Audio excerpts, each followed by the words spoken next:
Yep, this is working. I don't think I need audience now because I'm tired. I'm a bit tired, like because that's not at all working. So I'll try to explain them nicely. So the 26 characters are getting split into two groups, and then for each of those groups, we want any factorial by 1 by this sum and the other sum, right? Yeah.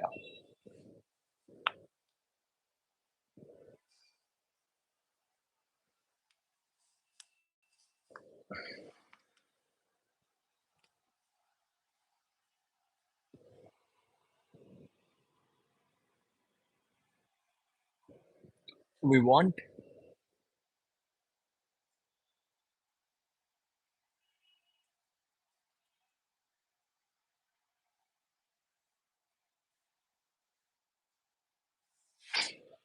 see, it's any factorial, right?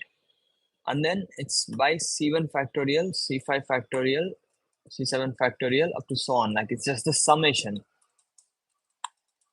right? So we have,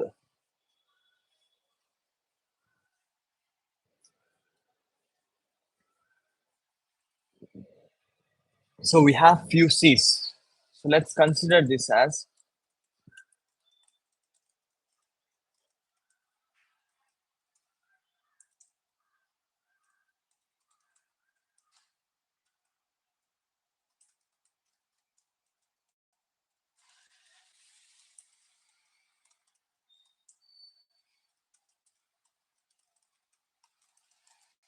so this is just DP on subsequence. So we either take this one or we don't take this one. So it's just DP on subsequence where we have summation, some subsequent summation sum. The stream does not need any viewers, I think. I'll just try to solve and finish my content that I want to. Seems difficult. String is the problem. So it's just some subsequence, and then for that subsequence, we want its product of factorials. But we partition these subsequences as,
okay, so we try to do this DP one after the other. Let's just try to find these summations for 1, 2, 3, C1, C2, C3. Let's try to take all the subsequences from C1, C2, C3, and then we assume Ci came. So now, if you try to include Ci, what are all the different subsequences that exist? Ci is included, Ci is not included, right? Right. If Ci is not included, those things are already there. If you are maintaining uh, summations over sums, like different sum, maintaining DP over different summations of Ci, if Ci is not included, that's already been there, let's say. And if you're including Ci, this makes dpi of sum equals to dp of sum minus Ci These are the new things that gets added. Times Ci factorial, probably, because Ci factorial is there in everything. If you're finding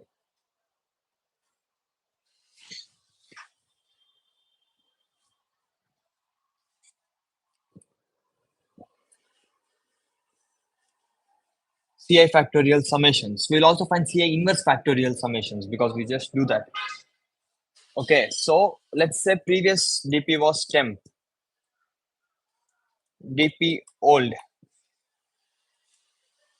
or dp of sum of I equals to dp of I minus 1, because previous using I minus 1 things plus equals to dp of sum of, so this is Ci is not included, means it's just sum of I minus 1. Or this clear? I don't know if anyone's there, but it's clear to me. So I'll proceed further. Right. But we can use the same DP array instead of using I and I minus 1. We can use the same DP array, and we can use same DP array to update and maintain those sums. So we have two things: DP of DP fact, DP inverse fact. Let's say I'll maintain both of them.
Mm,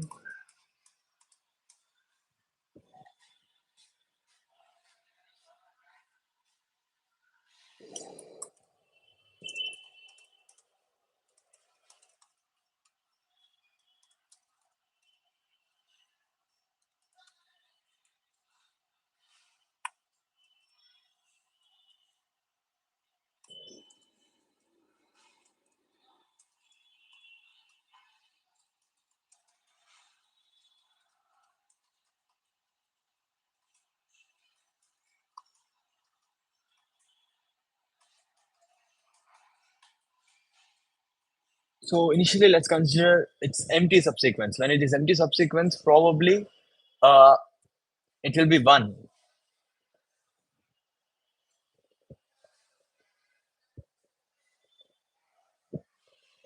Yeah, yeah. Empty subsequence is the empty subsequence summation is 0, and empty subsequence is only one way to take it.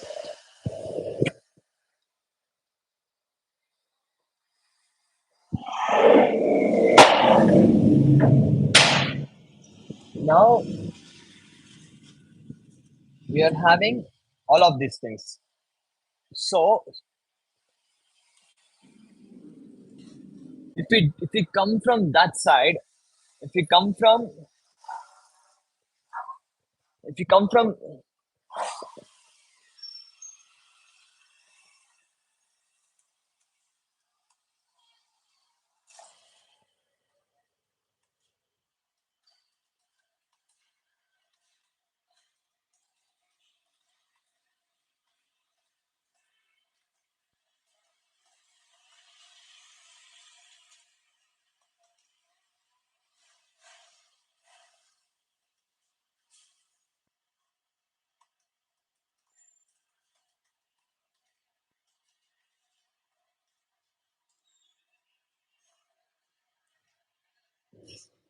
but while doing dp of sum equals to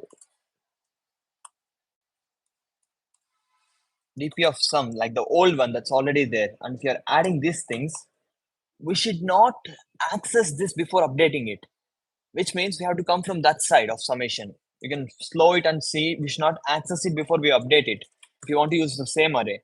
So I will just come from sum equals to n, sum greater than or equals to 0, sum minus minus, so that I don't access it before I update it, because sum minus ci will get updated later when while sum is getting updated, right?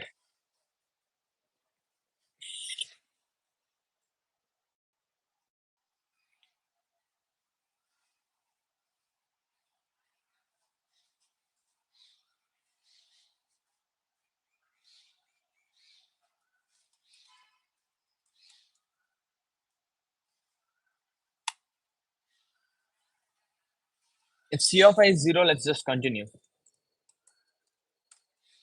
because nothing changes by considering it or not considering it. Here we have two options. If you consider it,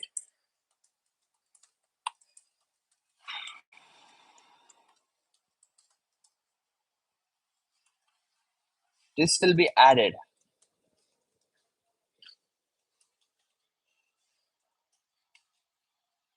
to the summation. If you don't consider it, let's also add it to, if you don't consider it, that's already there, that's already existing.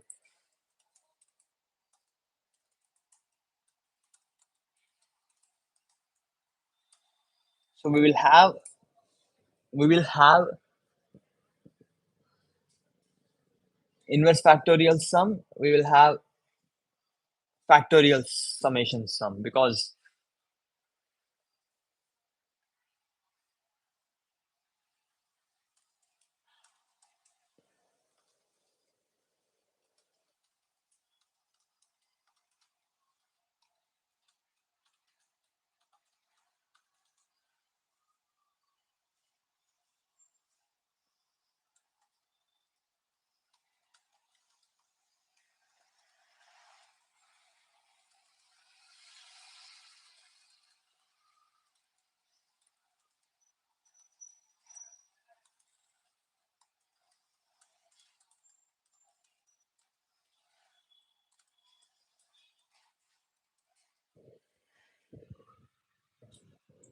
see, this is a shitty problem. It just wants you to write DPs in a nicer way. This kind of DP is good. I think using two arrays is better, but I'm trying to update the new states using just this formula without using many arrays, because one array is enough, because before this gets updated, before sum minus ci gets updated, we are updating sum using that value, the previous value. So that's fine. Now we have everything we want. Now we have everything we want. Now I will again write the answer as, so now the final answer we need is we have NE at even indices, NO at odd indices, right? We want NE factorial times dp in factorial of NE, adding things to that, plus NE factorial, NO. At the same time, we want NO factorial times, we want the remaining things adding up to,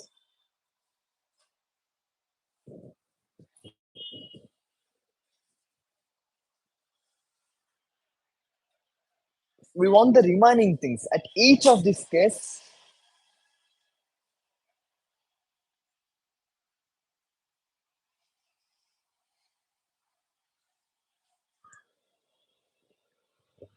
It's it's not dp inverse fact of NO, because that will have repeating elements. Some may occur here and some may occur here. How we should do this is, we have to see inside. We have to see one thing. If you see one thing, it is NO factorial times inverse of C1, C3, C5, let's say. Okay. Plus times NO factorial times. What the fuck? Wait.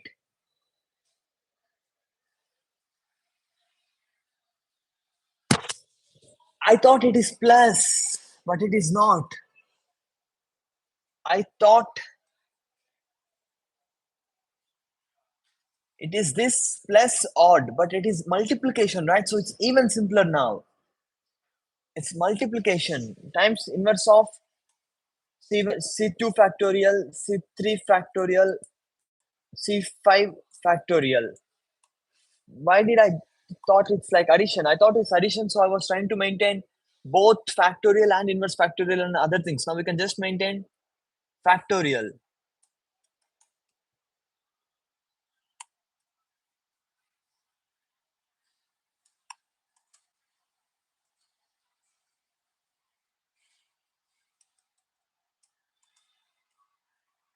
Now it's not even factorial sum, it's just count. We just want count. We just want count. There is no factorial or anything, because I think I should have written everything clear before starting any DP. That's why it's a 1700 problem and not does not require whatever I am writing here. Guys, can anyone follow up with the 1700 one?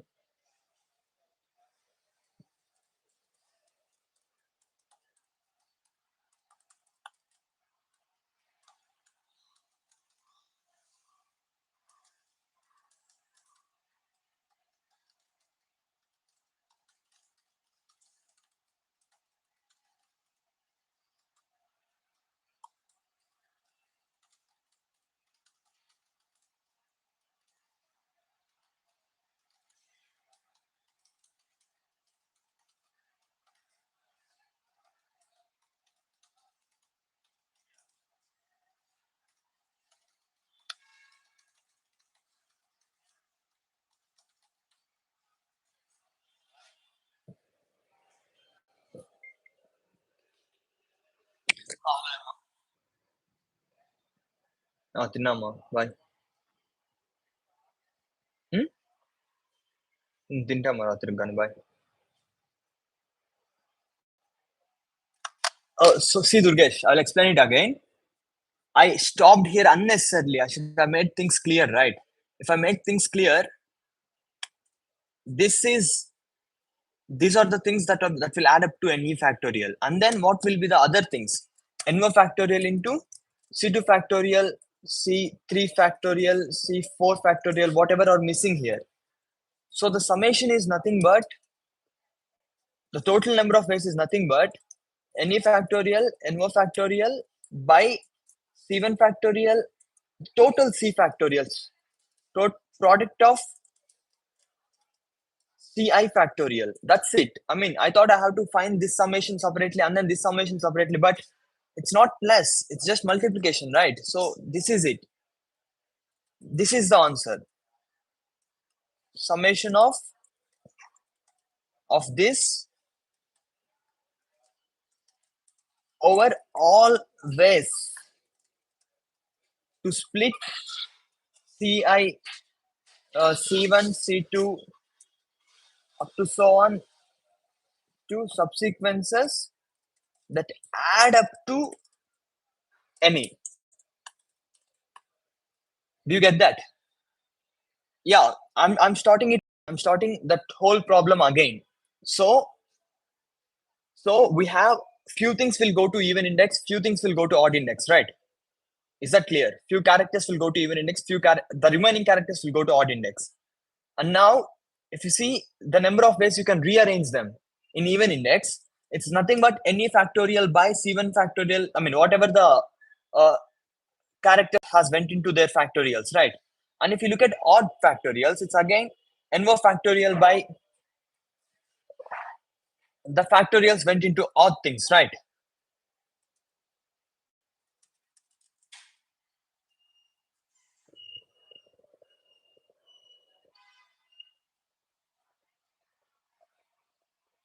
Yeah, that's it. I unnecessarily overcomplicated without making things clear first, because first we have to make everything clear, right? And then only we have to go for implementation. So if you make everything clear, if you make everything clear, then we have NE factorial times this, NO factorial times the remaining. Because this and this are remaining things, it's nothing but NE factorial into NO factorial by product of CI factorial. But what are we trying to sum this over? We're trying to sum this over all possible ways to get NE, right? What are all the possible subsequences that add up to NE? So it's all about subsequences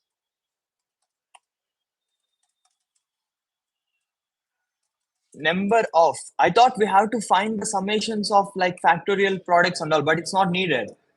It's number of subsequences that add up to any value any. Is this clear? Because this product into this product is just product of ci factorial. Now because this is a constant, we want to see number of ways this constant will occur in the summation, which is nothing but number of ways we can choose some things that will add up to any. Is that fine? Then we can just keep those in the or even indices, the remaining will go to odd indices, then it's done. I unnecessarily overcomplicated. And now do you know how to find number of subsequences that will add up to summation any? Do you know that? We will find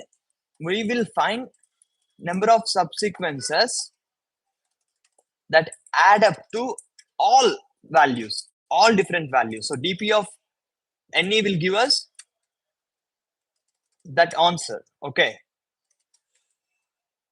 Dp of NE will give us that answer. And we find this for all possible values. So now let's just say we are finding, we are assuming dp of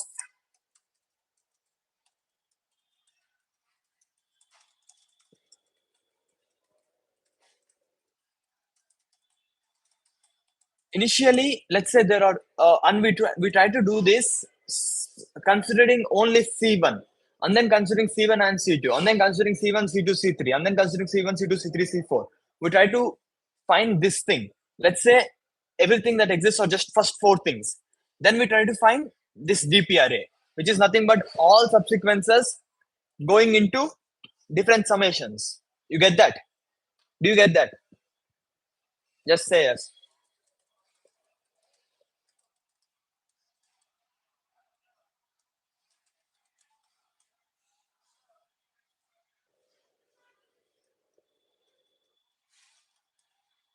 Yeah, I will tell you clearly. So our assumption at ith step dp of, I think we can write it like dp of n of I maybe, or is equals to consider c1 c2 up to so on ci. Now this has subsequences, right? 2 power I subsequences. We dp of x of I gives us count of subsequences that add up to x. Number of subsequences that add up to x. This is our assumption. Yeah, you can try to take time because it's a bit new, right? You can try to take time and understand it now. If you understand it for once, you can use it in any time in the future. You can use it. So try to understand it now clearly. Do you get it? Yeah. So now let's try to see how we can find it. So we have all the possible subsequences. I mean, first understand what is dp of x of I. What is dp of x of I is we want dp of we want we want dp of 26, right? We want to consider all the characters and then we want it. So let's just say this means because we go sequential, yeah, number of subsequences that sum up to x, considering only C1 to Ci. Let's say you have this thing and you want to find, let's say you want to find, and then you have to find dp of x of I plus 1, let's say. Okay.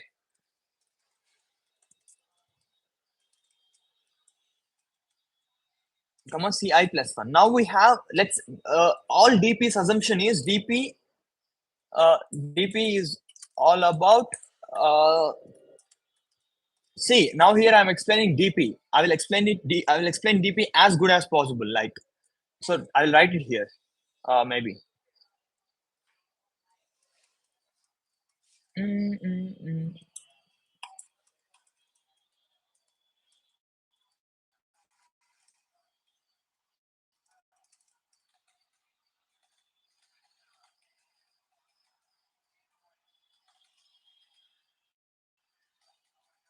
But if we actually brute force it, it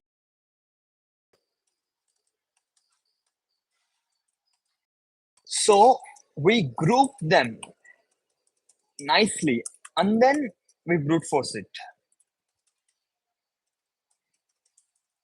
And while trying to find value of one group, we brute force. We brute force. But we go over smaller groups to get the value of our current group. Do you get it? Do you get it? So we have so many subsequences. Yeah, we have so many subsequences and so many. We have so many subsequences and so many number of elements to consider. But when we are trying to consider the subsequences, let's just look at subsequences because our structure is cis and split them into subsequences containing Ci and not containing Ci. So in dp of x of I plus 1, all the subsequences that add up to x that doesn't contain Ci is nothing but dp of x of I, right? Is this clear? So all about dp is trying to know exactly what you're looking at. And then you know exactly what you're looking at and then clearly writing the equations, like clearly writing it in terms of simpler things, because now all the subsequences can be visualized into two groups, one that contains Ci and the one that doesn't contain Ci. All the subsequences has been split into two groups. Subsequence is the structure we are trying to look at here. Previously I was trying to look at summation of Ci factorials and all. Now all of that is not needed. All the subsequences will be split into this. All the subsequences that are not having Ci is nothing but without using Ci, right? It doesn't make any difference. Now, without using Ci, so it is dp of x of I. That's very clear. Not max of both. We have to take summation of both, right? So all the summations, I mean, we want both. We want both of them. So 1 minute. dp of x of I plus 1 is, see, all the subsequences will be split into subsequences that contain Ci and subsequences that doesn't contain Ci. Subsequences that doesn't contain Ci is nothing but this. Subsequences that contain Ci would be subsequences that contain Ci Yeah, subsequences that contain Ci and add up to x. So their summation is adding up to x, but they contain Ci. There is a bijection. So in DP we see bijections. Bijections means you can you can see the subsequences that contain Ci whose summation equals to x, and then you can see the subsequences of previous things that add up to x minus Ci. They both are same things, right? Because Ci is just there, sum equals to x. But in the previous sum equals to x, Ci minus x. This kind of thing is called bijection. This kind of transformation from there to here is called bijection. We can say there is a bijection between the subsequences that add up to x that involve Ci and subsequences that add up to x minus Ci that doesn't involve Ci. There is a bijection between those two. So because of that bijection, we can write, because if you keep Ci aside, this dp we can write, right? Do you get it?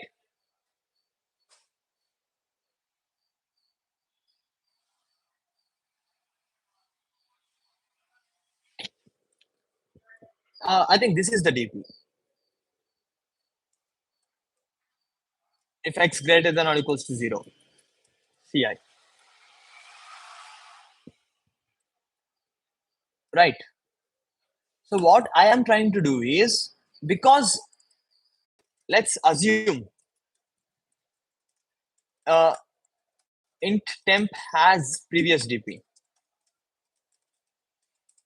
Okay, then this will just be temp of x plus temp of x minus Ci. I mean, we are removing I plus 1 and I because as we keep going, we only need two arrays, right? We don't want I minus 2. So just this is enough. This will reduce 2D array to 1D array. Even though our DP is 2D, we can maintain only two things. So let's just maintain those two things. Okay. Let's say base case is empty sequence.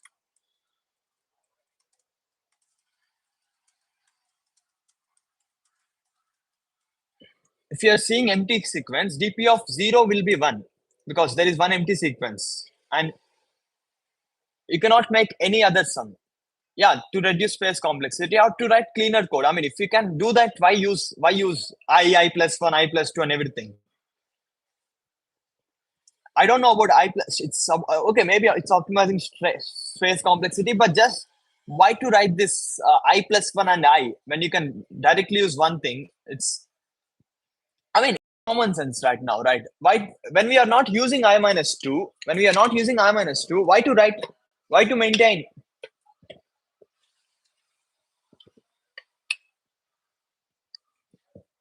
Just look at the benefits. Cleaner code, cleaner code, less memory, and but the drawback is you have to use a bit more logic, which is nothing but being a bit more careful. You will try to increase your skill. Yeah, you will try to increase your skill to be able to use more logic. That's what you do in problem solving. So you have to improve your skill to do that. So if you find a challenge where you can actually think, okay, I need not use I minus 2, then you should try to write the code in a way that you can use more logic and make this work. So let's try to do that. Like, so now that's why we use empty sequence too. Let's say empty sequence is also mathematically correct, right? Bijection sets, empty sequence is also a thing, let's say. So deep empty sequence will map to summation 0. Other things will map to other things. So initially, when we have only empty sequence, we are not considering C1, C2, anything. This is the sum. DP of 0 is 1 and we don't have anything else. So now we are adding one by one character. We are trying to add character 0, C0, C1 up to so on C25. So if we add C0, let's assume that let's assume that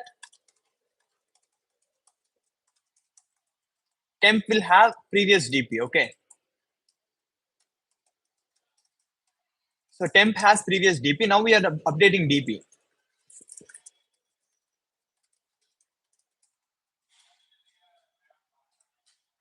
dp of I equals to, we'll just see here. We'll just see our formula. We use logic in our formula. While implementing, again, we need not think much. While implementing,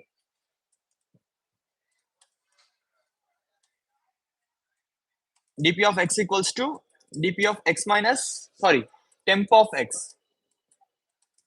If you look at all the subsequences that doesn't involve ci, and then all the subsequences that involve ci, if they are involving ci, this is automatic. This will automatically happen. If they are involving ci, then we can write dp of x plus equals to temp of x minus ci.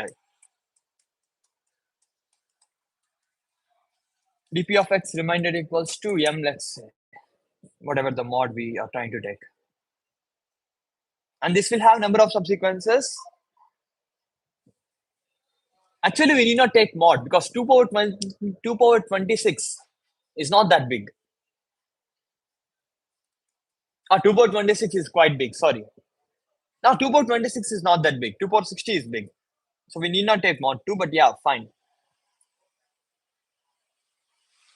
Yeah, the way I'm teaching is it's good. That's why I'm trying to do streams, right? And if you alone exist in this stream, I can go and I can explain you very nicely. So I don't know about motivational speaker, but yeah, I can teach well. I like teaching too a bit. So try to do those things. I think you have to do on your own too. Sometimes you have to do on your own too. See, if you take a new DP problem, let's say you took some other DP problem, the way you have to think is not okay. Now this DP will have some concept. Maybe you have to see some other video of someone. That's not the way you have to go. The way you have to go is, okay, this is a DP problem. Means there is some structure of so many things we have to count, or we have to find something for this structure. Let's say we have to find something for this structure, like for some big set. You see it in sets. Here we DPs are, I told bijection, right? Bijection is actually used between two sets. So here the set we have is subsequences. And then we partition this into S of X. Subsequences where sum equals to X. So we partitioned the subsequences structure we had into disjoint. 1 minute. Hello, I just texted you for no reason. I'm doing a stream, so I thought like if you can join. That's why I just texted you. Bye.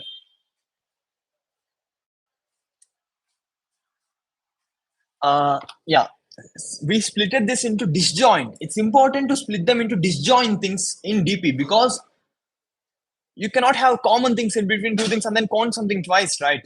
Most of the time we split them into disjoint things, and then you are splitting the set into disjoint. You're splitting them into disjoint s of 0 comma s of 1 comma s of 2 up to so on. Some can go till s of n, right? So the structure we have here is subsequences of choosing something into n.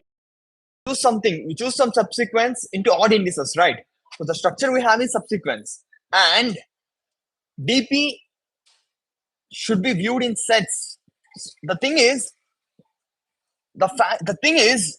to go over all the subsequences is not practically possible because we have 2 power n subsequences, which may not be practically possible to go over all of them.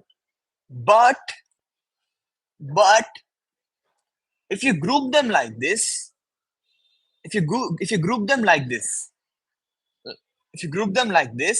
and then again we are trying to group them further based on 1 minute. S considering first I elements. We are again trying to group this S as considering only first 5 I elements because only then we can write DP. if you just look, if you just look all together and then try to see it is difficult. See, we can start by looking at n things, and then it makes sense. Like, okay, if I have information about first I minus n minus one things, can I get n things? Yeah, you can. So you generalize it a bit.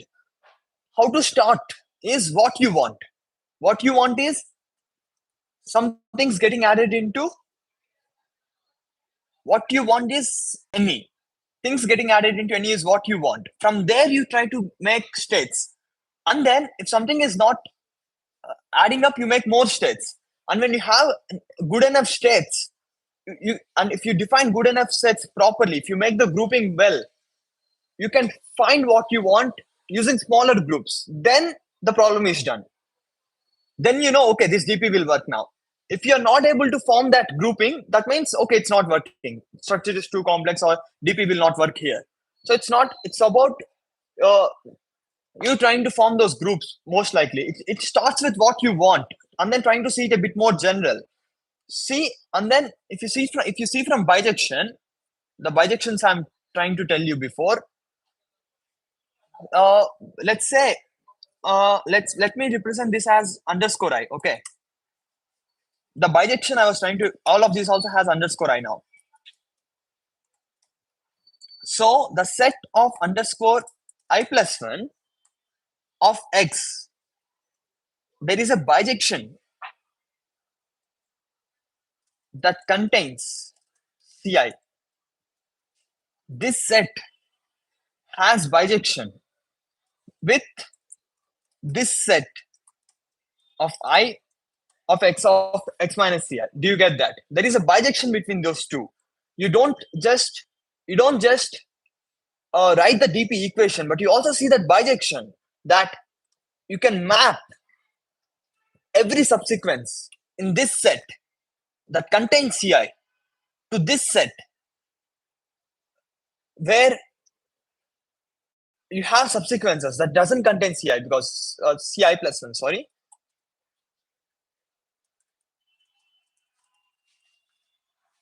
You see that you see that clear bijection, and then you write things, and then you write the DP equation. So it's not even, if you see the whole DP, it's not like you try to write random equations that you think are correct. It's not like you try to write random equations that you think are correct. Okay, it makes sense to write dp of x equals to dp of x minus I plus Ci because Ci is separating. You don't think like that. You see the whole set. You're perfectly splitting the sets into different groups. You're brute forcing. DP is brute force. DP is not great logic. DP is not like ad hoc and good logic. You don't even try to think in DP. All you have to do is work on what's needed. You have to do work on what's needed. So that's DP. So when you find a new DP problem now, you don't think, okay, there is some DP concept involved in it. Maybe I have to learn that concept and then only I can solve this problem. It's not the way you think. You have to take it challenging. Okay, what's the structure? What's the structure in this DP problem now? Okay, this is the structure in this DP problem that I want for the whole array, and I want for, wait a minute, are you there, Durgesh?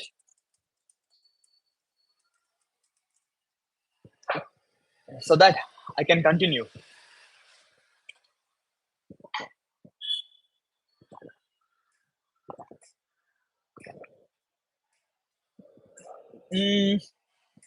But still, if I assume that you're there and I keep going, I think it will be helpful for someone else who watches the video later. Uh, so what I mean is, yeah, so you're there. Yeah. So if you take a DP problem, you should not go, okay, maybe there is some 3D DP, maybe some 2D DP, maybe I have to use some DP technique in it. It's not like that. There are so many things, that there are so many possibilities, like not possibilities. You want to brute force. DP is brute force. DP is brute force. But if you actually touch everything, you cannot touch so many things. I mean, if you think of it like, let's say Hitler wanted to eliminate all Jews, he cannot touch each Jew, right? So he will group them. He will group them into concentration camps, and then he will eliminate each of the camp one by one. Okay, this is a too bad example from YouTube. I'm into conspiracy theories. Uh, But what it is you have to brute force, because if you are brute forcing, what does that mean? You're touching everything, right? That's what brute force is.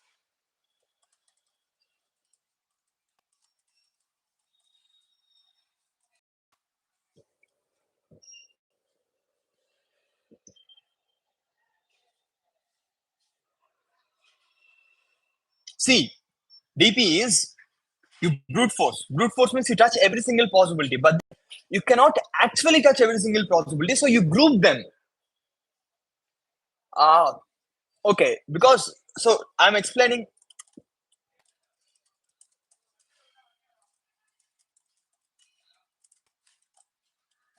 Yeah. So DP is we are brute forcing, but we group things nicely and then we brute force. All you have to think about is, are you able to cover everything? Are you able to cover everything nicely? When you try to cover some set using previous sets information, you have to make sure that this set perfectly covers all of that set. If you can use this logic very well, like if you can see, uh, if you are good enough to not fool yourself, if you are smart enough to not fool yourself in a sense, without understanding something, you should not assume that you have understood something. You have to be very clear. If you know something, or if you don't know something, then you can clearly make sure that you have actually found what you want for this set using what you know from the previous sets. You have actually found this because you have covered everything. That's just logical part. Now how you map those things. So if you don't fool yourself, if you don't try to randomly use your memory from some random video and then try to write the equations, then it doesn't work. But if you try to actually know what you're doing, to brute force everything, you have group things, and now you want to consider the whole group here. And now if you're trying to consider the whole group here, how can you see this group in terms of the smaller groups that you already have? Maybe fix something like, okay, see the groups that has ci, split this group into further groups that has ci and that doesn't have ci. Okay, now we have two groups. This group now maps to the smaller one, this group now maps to the smaller one, and then it's done. So now if you take any difficult DP problem, it's not that you have to use some knowledge. Now it's not that you have to see some other video. You can take it challenging. You can see, what the structure is, and then you have to think. Now it's good to think, okay, how to simplify this structure. Is there anything good in this structure? That, okay, ci involving things are all looking same as previous things, right? Because ci involving doesn't affect the sum much, not involving also doesn't affect the sum much. All you have to do was identifying the fact that all the subsequences that involve ci, if you look at them, if you keep ci aside, ci will only reduce the sum by ci. And again, you have all the groups. There is a bijection between this group and the smaller group. Why am I telling again, stressing on this easy problem is because I'm trying to explain it in a very, very general way. I'm trying to explain it for what it is, not like, okay, if you follow this thing, it will be done. I'm not telling it like that. I'm telling like there is bijection. There is a clear bijection. You do the bijection. See, in counting in combinatorics, first lesson is bijection principle. That's the beginning, and then double counting and some other techniques are there, like very small techniques. Bijection is you show there is a one-to-one mapping, and then you can say the count of this set is equals to count of this set. That's bijection. There is a bijection between all subsequences and all binary strings of length n. There is a bijection, right? All subsets and all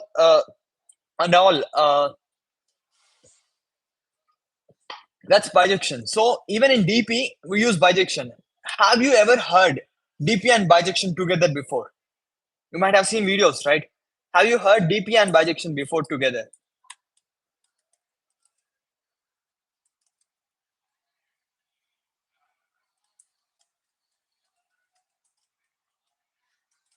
Bijection is not new thing. Bijection is very fundamental. Bijection is very fundamental in counting. So DP mainly uses bijection. Yeah, but DP mainly uses bijection. When you try to do those state transition, I don't even like state transition term. When you try to take some bigger set and then you try to say this is equivalent to those smaller sets by splitting it into some parts, what you do here is you try to show a bijection between this and this. You will show a clear bijection.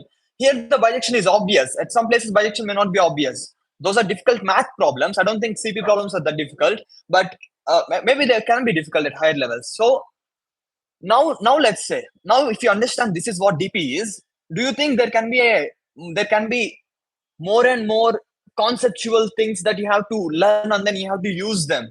DP is just this technique, right, of grouping things and proceeding further. Okay, now let's just try to look at this thing. So now you have all the subsequences that add up to x that doesn't involve DP of I. I'm using temp for that reason. And then that's it. That's it. So answer is DP of any, because if you fix DP of any, the subsequences, that number of subsequences that go and become any, the other things will automatically. So what is any or NO? It's either like floor or fill, because both of them are probably equal. If some subsequences are getting added to floor, the other will get added to seal. So both are fine. We need not even care about any. We can assert that DP of floor equals to DP of seal because there is a bijection again. There is a bijection between the subsequence that adds up to any, and there is a bijection between the subsequence that adds up to NO. Because if you see complement, take a subsequence, see its complement. If this subsequence is adding up to any, the complement will add up to NO. So that's a bijection again. There is a bijection between, let's say, you have a set of size n, and you are looking at subsets. Okay. Do you know NC0 plus NC2 plus NC4 up to so on equals to NC1 plus NC3 plus up to so on? Do you know that, Durgesh? I mean, NC0, even things equals to odd things. Summation of even subsets equals to odd subsets.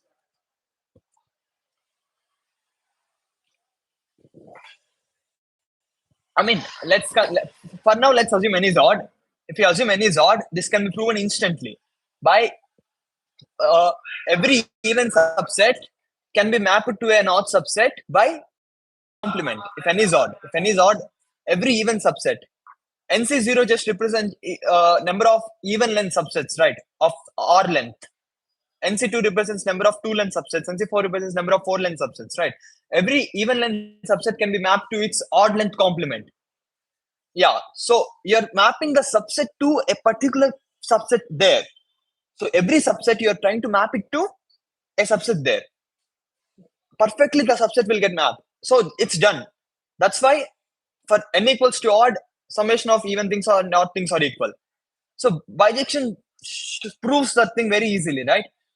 But I will show you another bijection. Now let's just say, let's look at all the summation, all the elements that has, let's look at the set of all even length subsets. Okay, you have all even length subsets. Let's split this set into two parts. One that contains element 1, the other thing that doesn't contain element 1. Okay.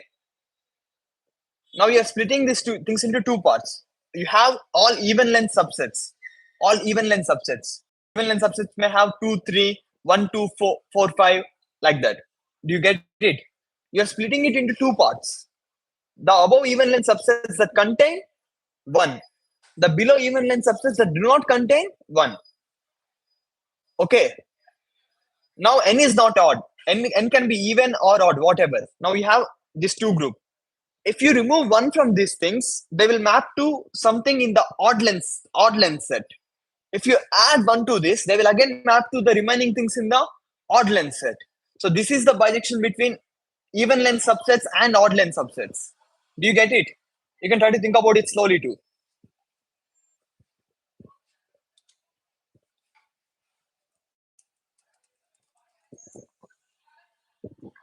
See, removing one from an even length subset will make it odd, and adding one to an even length subset will make it even.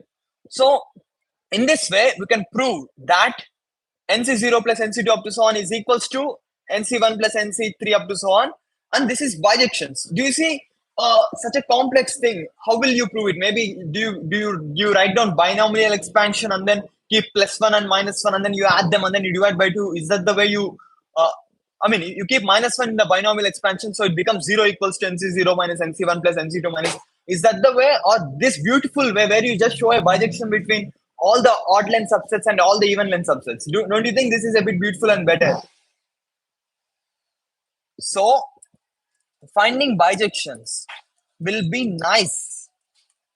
And in DP, we try to do this. So, finding bijections is a fun thing. Finding bijection is a good thing. I will give you one other bijection if you want. Uh, I'll give you one other bijection. I think this problem will likely work. I mean, let's just make this problem accepted and then I will give you one other bijection, nice bijection. Uh, okay, I will first give you that. Prove that 2NCN equals to NCI times NCI summation.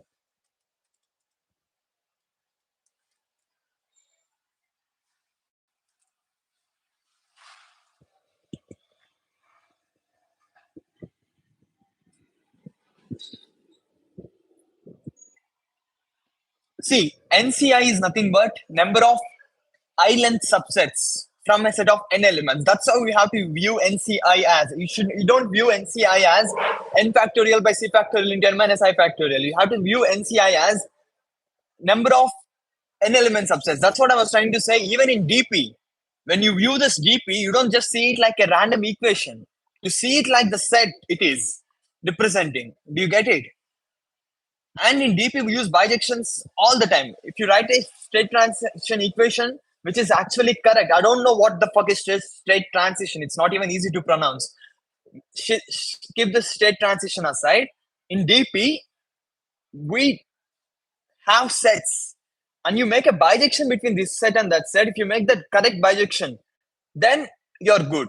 I mean, you need not make very clear proof, like mathematical proof showing the bijection, but if you can feel it, if you can at least know, okay, this is the correct bijection, then it's done. I will give a hint to that problem. 2NCN equals to sum of NCI times NCN minus I. Okay, can you tell this? How NCR equals to NCN minus R? Are you there, Durgesh? Hello, Durgesh. I need an S, let's say. Yeah. Can you see this now? How NCR equals to NCN minus R?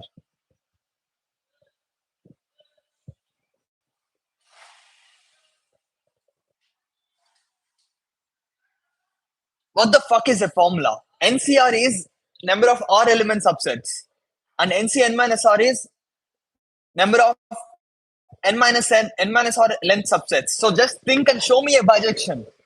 Show me a bijection between those two sets.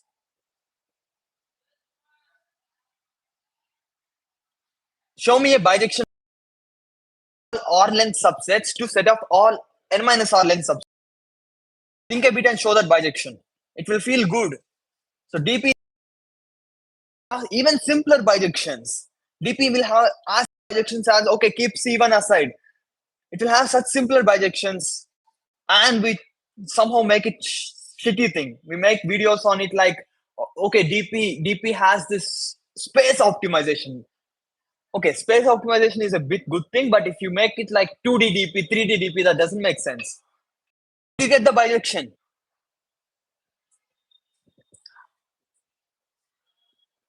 I'll give you some time because it's a good problem you can think of. Damn, I'm tired. I'll get some water in that meanwhile.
Hello, is this working?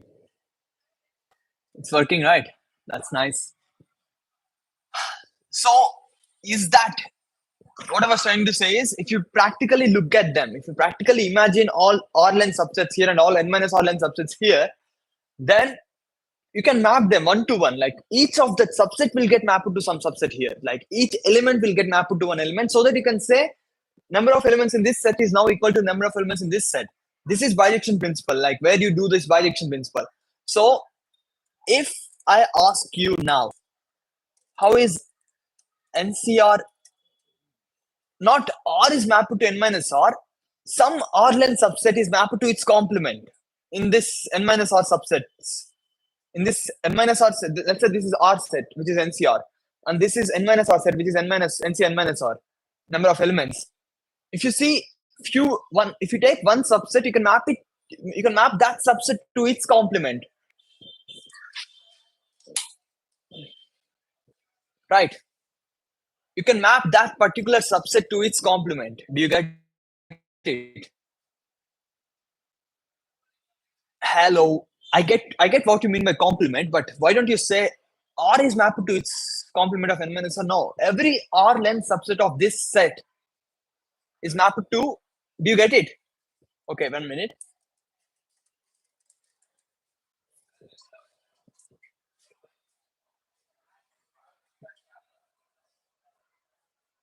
Okay. Do you know what's the complement of a set is? Don't say men never get compliments or something like that. Do you know what's a complement? Yeah. If you have 1, 2, 3, 4, and if you take a set 1, comma 3, what's its complement? It's 2, comma 4, right? Complement is not subtracting shit. Complement is the remaining part. Is what is complement. Yeah, but are present in the total, right? So if you have an R-len subset here, how many elements will be there in its component? Let's take one R-len subset. How many elements will be there in its component? N minus R. So that will get mapped to its N minus R subset. That's it. That's the bijection. Is it clear now?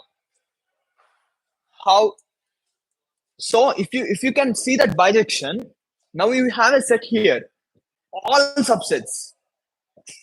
See, the thing is, what bijection means is for this you can uniquely map that, because this will uniquely map to that complement. Nothing else will go and map to that again. Only this will get mapped to that, and only if you have this, if you have two different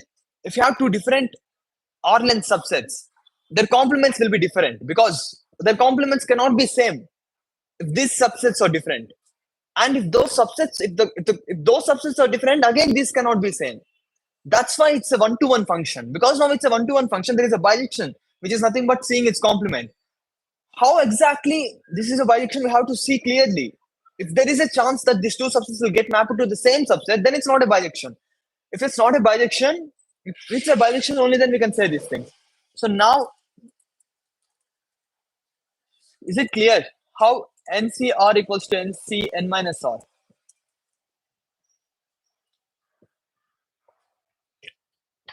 So if someone asks you from now on how NCR equals to NC n minus R, will you say formula like you have told before in the back? This is formula. No, right? Maybe I'll take a whiteboard.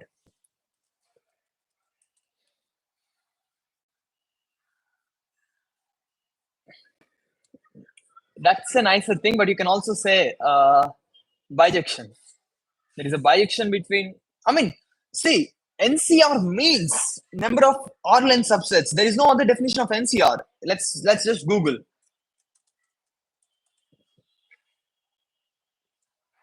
Choosing R items from a set of n distinct items.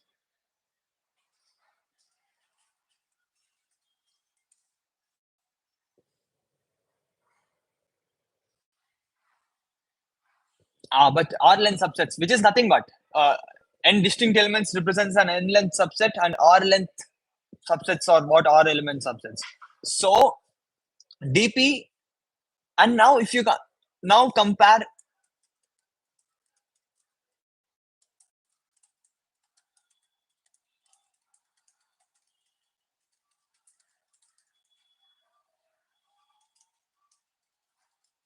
which looks more nice? Is this separating CP? Is this bijection looking more nice or more not obvious, or this bijection looking a bit better, the complement one? Yeah, that's it.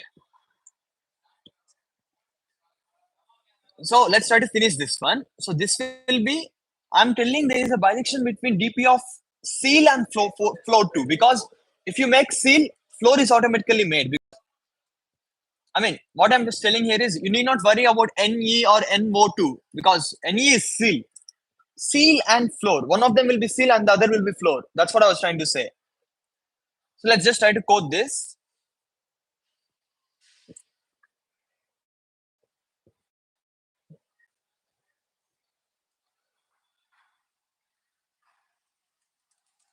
See, constant factor for each subsequence is this. This is the subsequence C.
Wrong in this. So just let's look at it.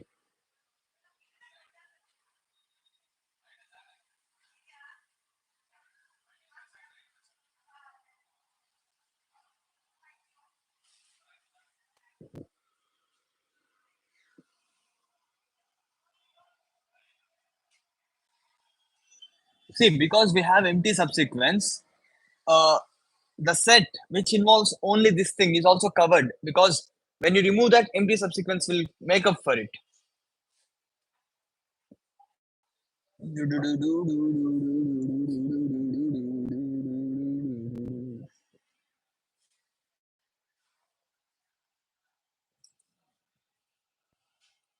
If C of I equals to 0, you can just ignore this thing, I think.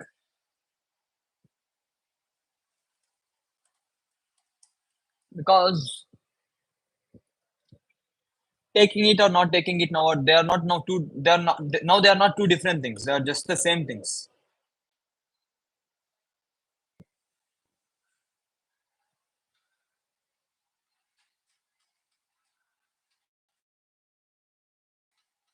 So 2 is correct. So something else is going wrong.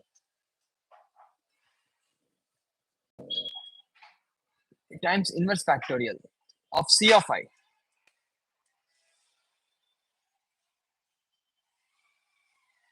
So now it's correct.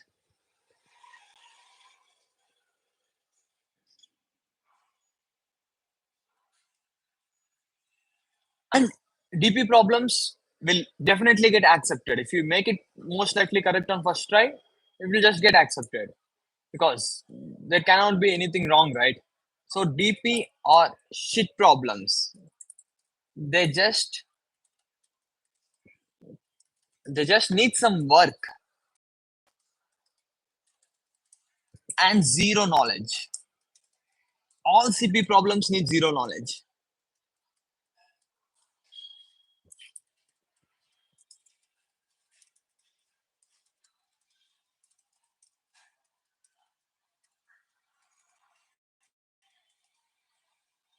Bijections are basic in counting. Not get anything else. Like there is a bijection between all set of all two subsets. 1 0 binary strings. Two subsets. Because if a subset is having these elements, you activate them as one and the rest will be zero. That's a bijection.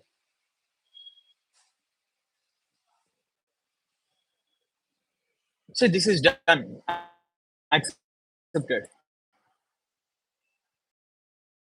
Brute force. Because it's DP. DP and brute force are the same thing. Combinatrix, not much combinatrix. I have explained you more complex things, but this was direct. If you try to write for if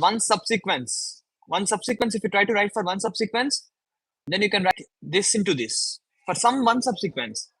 And then you get this as constant. If it's constant, it's about number of different subsequences that will add up to any, right? Done.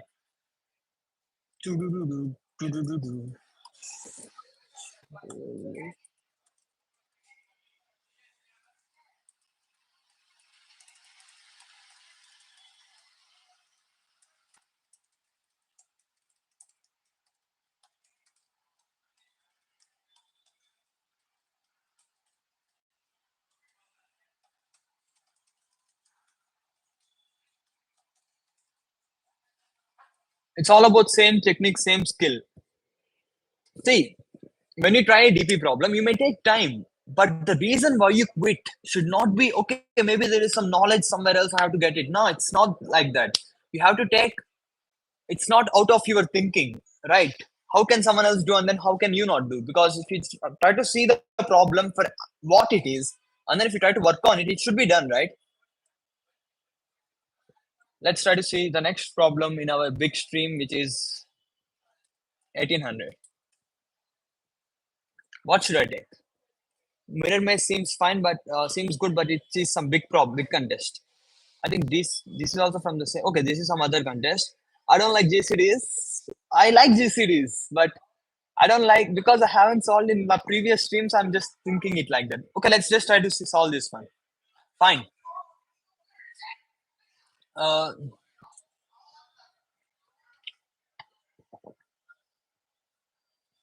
so now you see there are topics and all, right? But does this problem look like it will use some topics? No, right? It won't use any logic. It won't use any math. It will use some small fact using which we can solve the problem, most probably.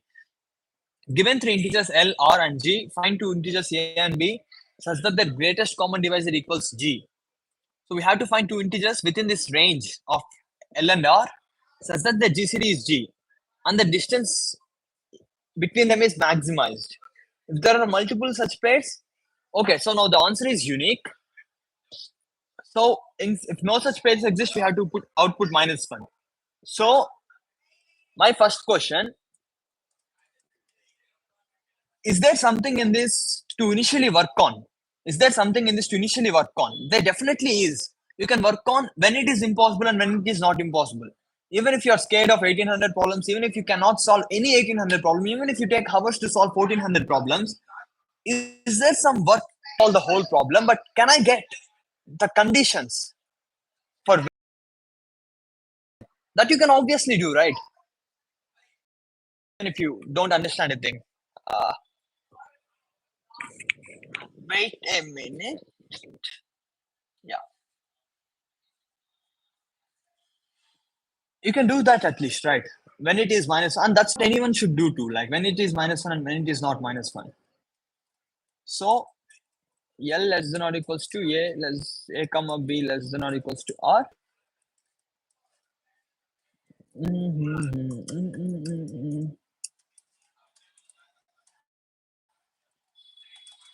And L and R can be big. Are you there? Is anyone there?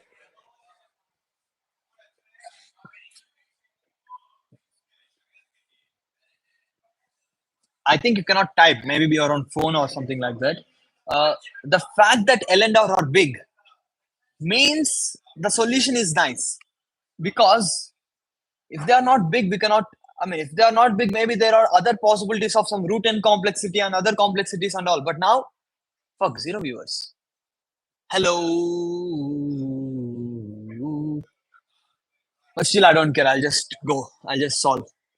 Such that JCD of A comma B equals to G. So we are given A, B, L, R, G.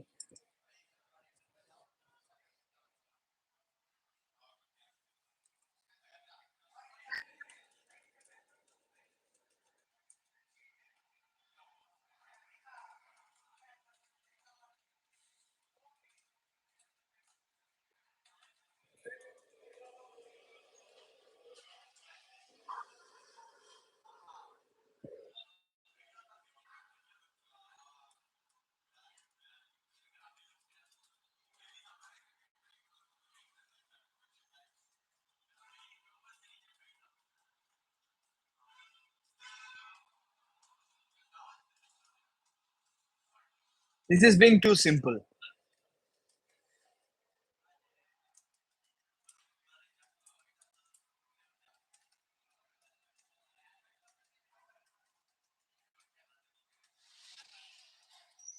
Fuck, is it this simple?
At least to confirm that they can hear me.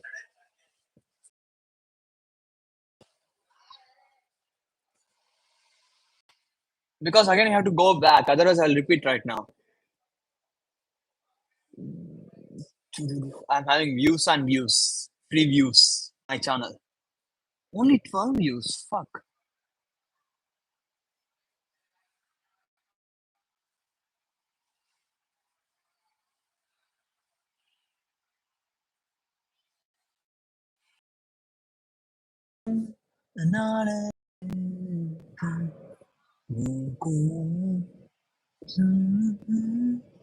Okay,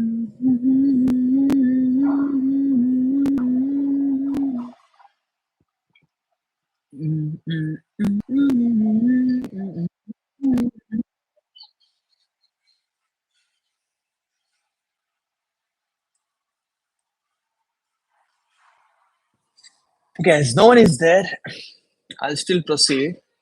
This is too simple. I think I'll solve this problem. Why is not there my solve here? See,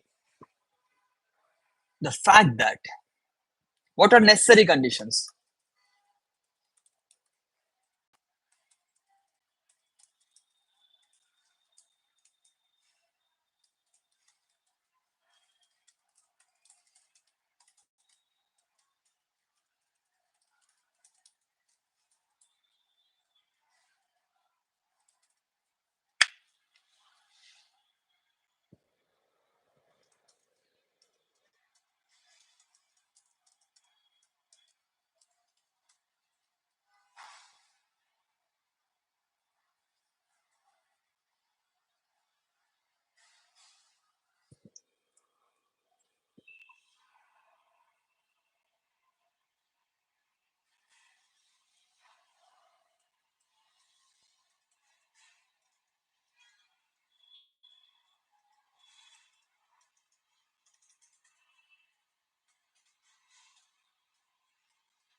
If A less than B, those are two distinct things. Means there are two multiples in G.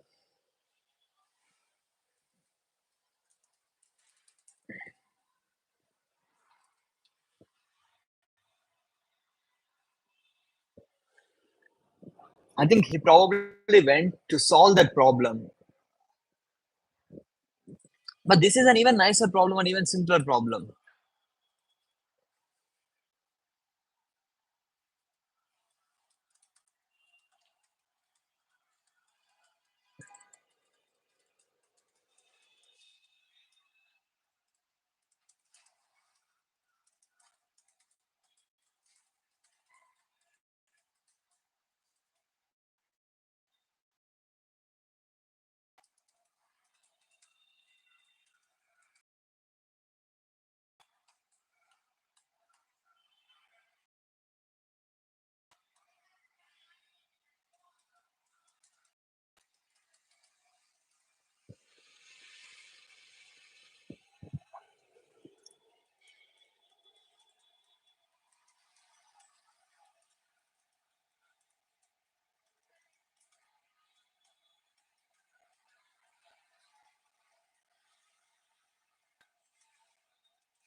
Don't wanna hurt you. Mhm, mhm, mhm.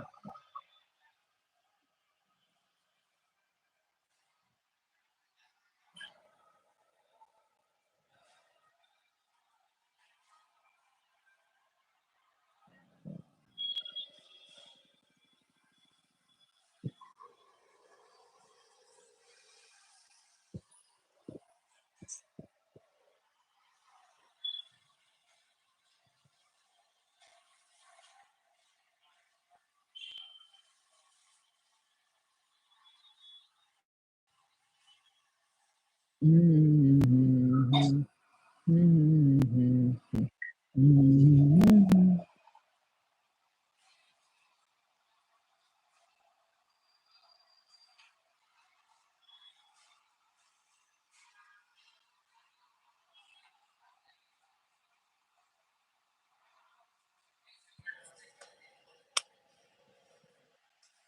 I have heard of this previously too, like where we find the coprime of a number, the smallest coprime or the largest coprime in the range.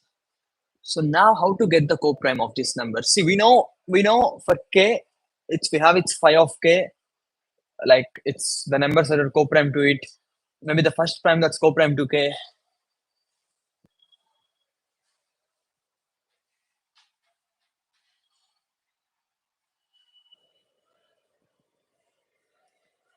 So we have k. Let this be r prime.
Hey, anyone's there? I see some viewers call three viewers. Ah, bro, let's see. You can follow up from now. We are going to do 18, 19, 2000, and so on, right? Let's follow up from now. I think stream is better because I will do one-on-one sessions, right? Which seems better for you? What do you say? Grinding into abyss.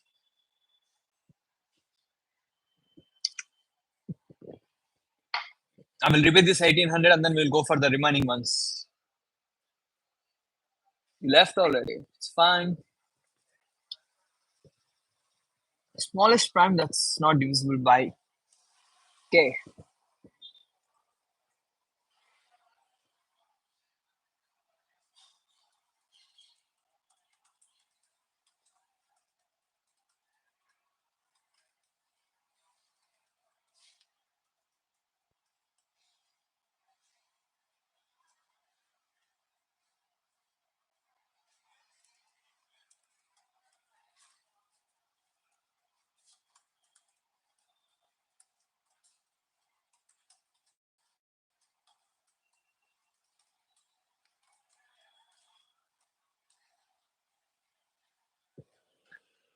There are no graphs in DP. You need not know graphs in DP. It's just logic, right? Just logic.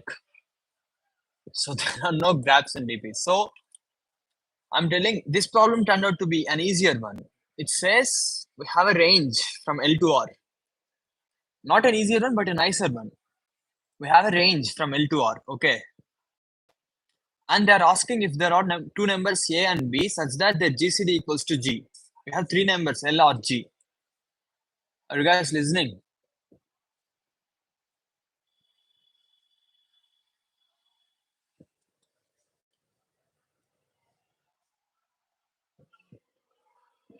Yeah. So that's the question. L or G are given. L is not equals to L is not equals to R such that GCD of A comma B equals to G. Is the question.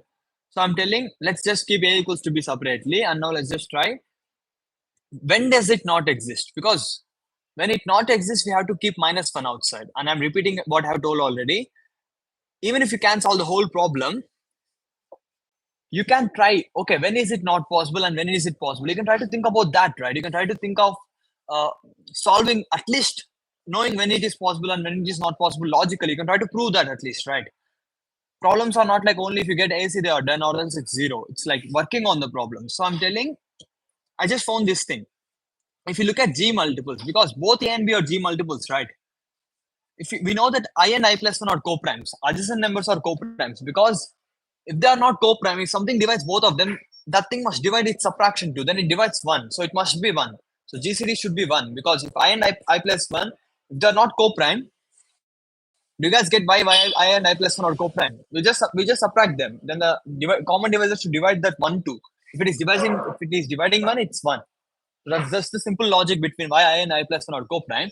So if we take two multiples, we know that this thing. This just gives out that if there are two multiples of G in that range, then it's not minus 1. Else it's minus 1.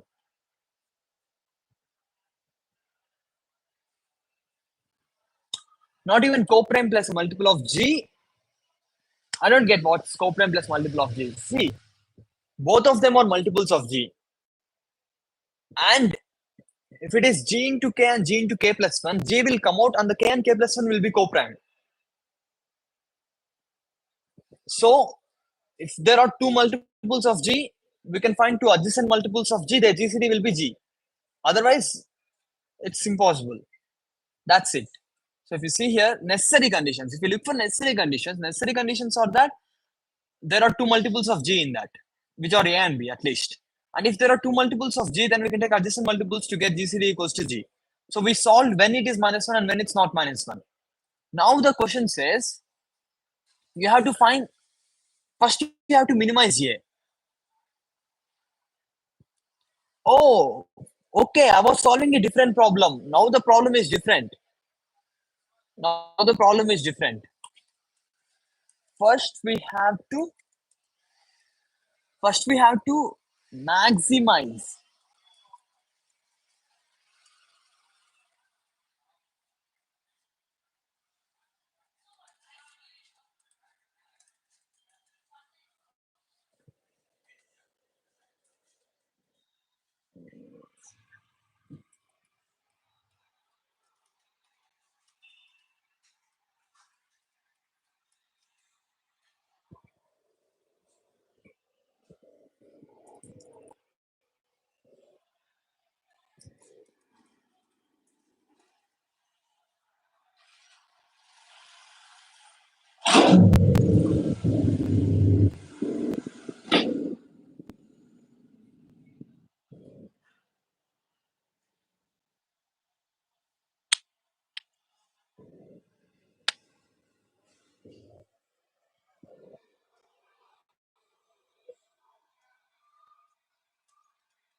Yeah. So if you look at, see, now we know both of them are multiples of G. We have L and R. Let's look at, let's look at, if this is a G multiple and L is here, because we should look at seal is the, this is the first G multiple that falls in the range, and R prime equals to floor of L by R by G. So these are the two, from here to here. We are removing G now. Now in this range of L prime comma R prime, the question simplified to finding, maximizing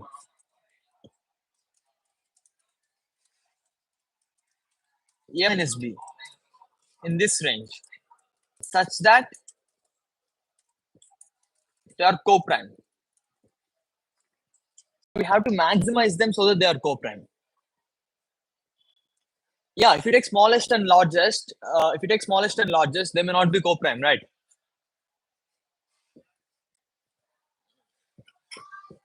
So now we want the problem. The problem has been transformed into a problem. Given a range, what's the farthest apart co-primes, and once we know what's that value, we can also find the minimum. Yeah, it seems so. It's a bit complex. That makes it simple. Because it's complex, that means we can do so many things here. Even after finding that, we can even find A, it seems. That means it's not that there won't be much great logic in it. That's what it means. Right. So now let's see what are the farthest apart co-primes in this. Let's try to think about it. How can we do that? Now we don't have G at all. We just have a range. Given a range L prime comma R prime, given a range, what are the farthest apart co-primes? Smallest co-primes we know. L comma I plus 1. What are the farthest apart co-primes? So definitely there are co-primes, which are I comma I plus 1. So what would be the farthest apart co-primes?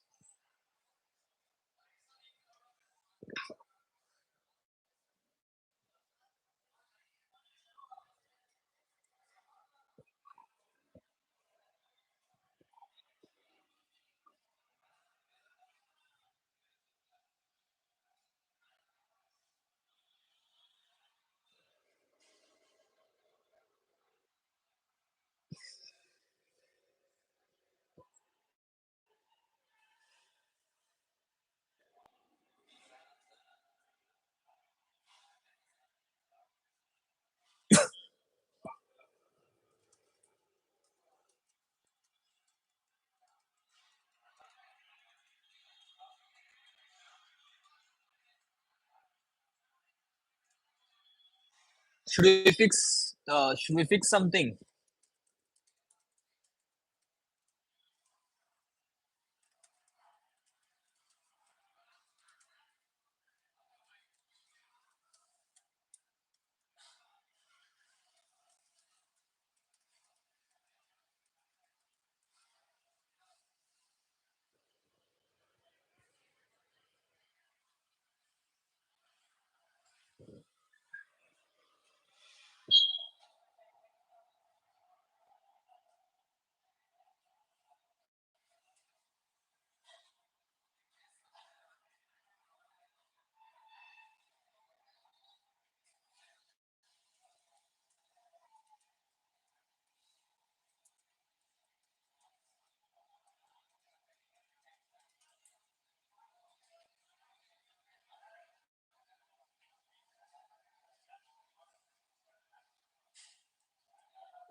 If both of them are co-prime, we are done.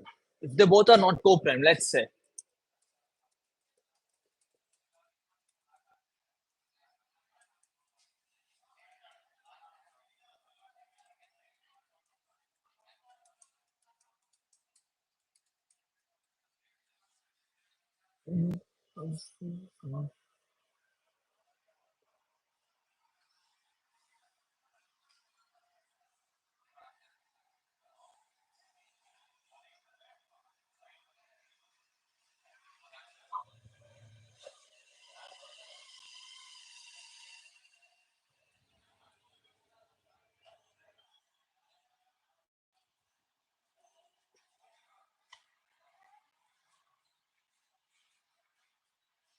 Let it be g times p comma g times q.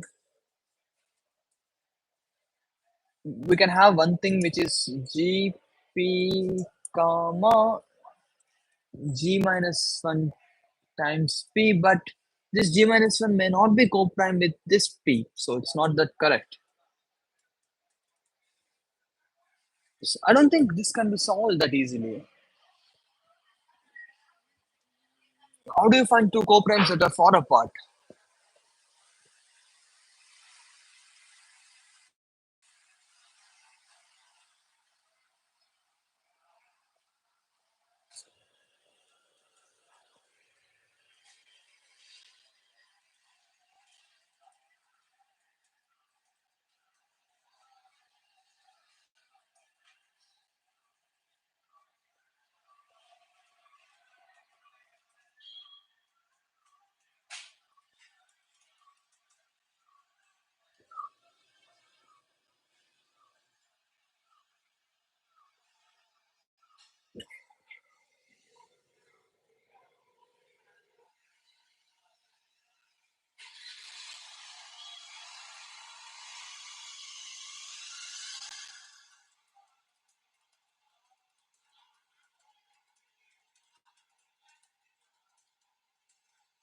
I mean, we must use that the GCD is one, and then we have to find somehow that these are the farthest apart in that range.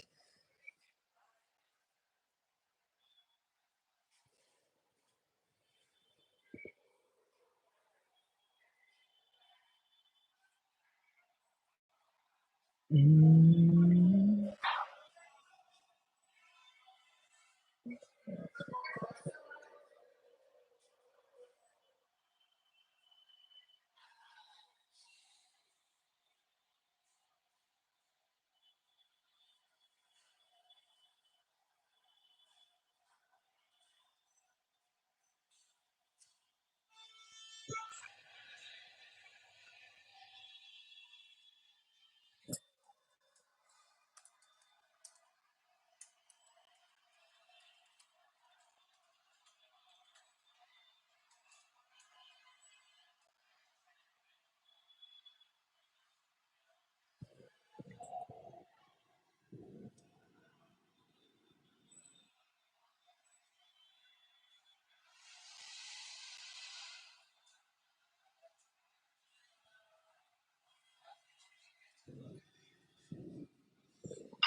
So that's the solution. Probably brute force. I think for any number in a small range, we can find one coprime likely. I mean, that's how it goes. We have for I plus one coprime, but I mean for any number at any range, there will be some coprime which comes quickly. If that's the case, then we can brute force and see who is that grinding into abyss. Kartikeya. I told that. I told that. I told that the fact that we have to find this means we are brute forcing.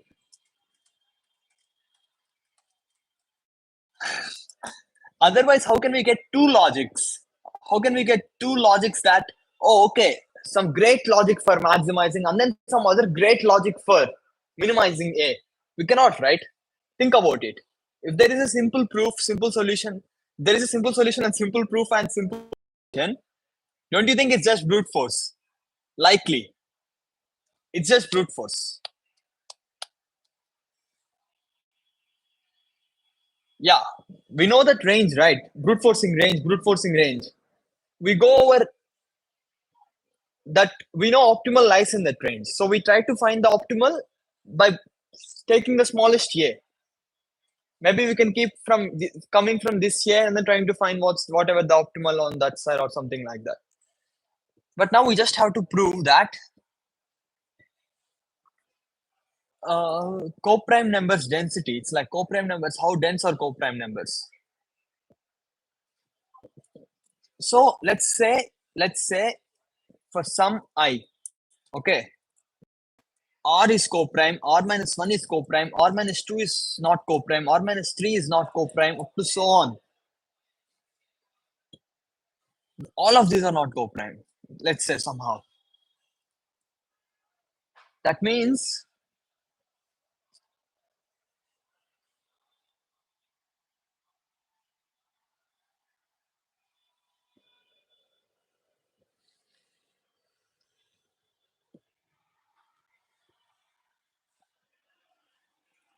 I think,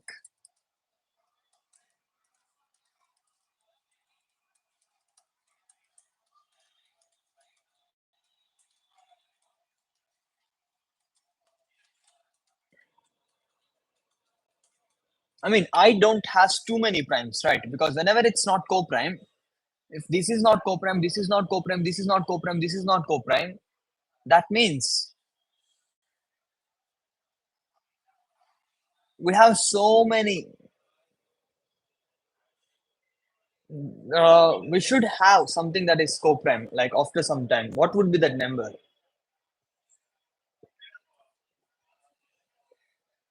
Mm, 10 cube. So we can do 100, 100, huh?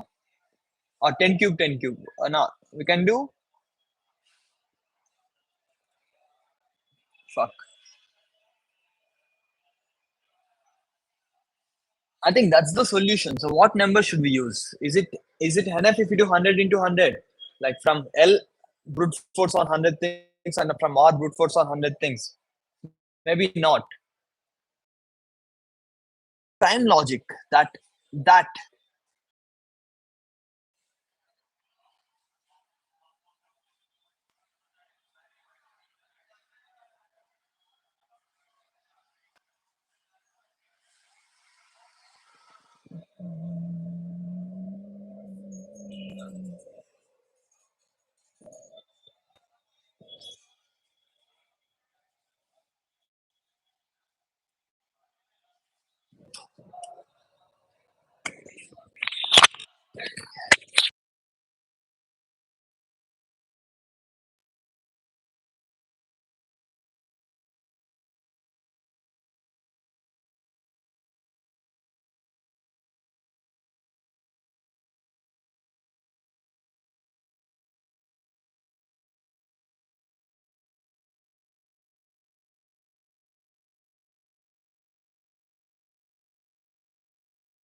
जो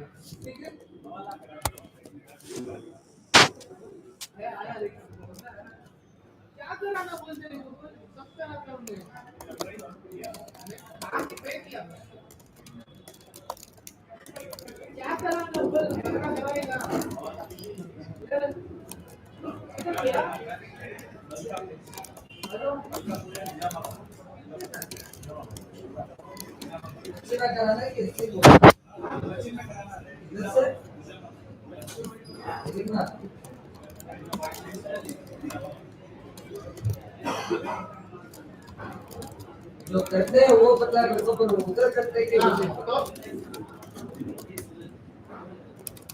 ये नहीं करता देख लो।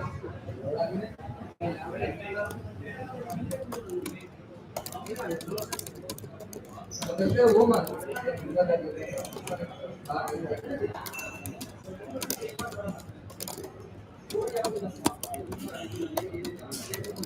करा के दे रहे।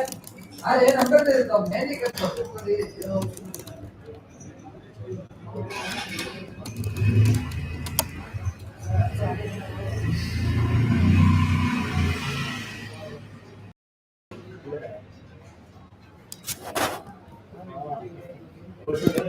आ जाता आ जाता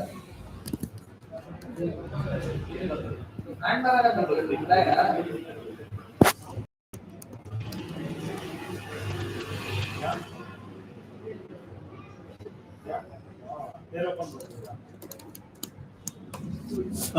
Can you hear me? Yeah.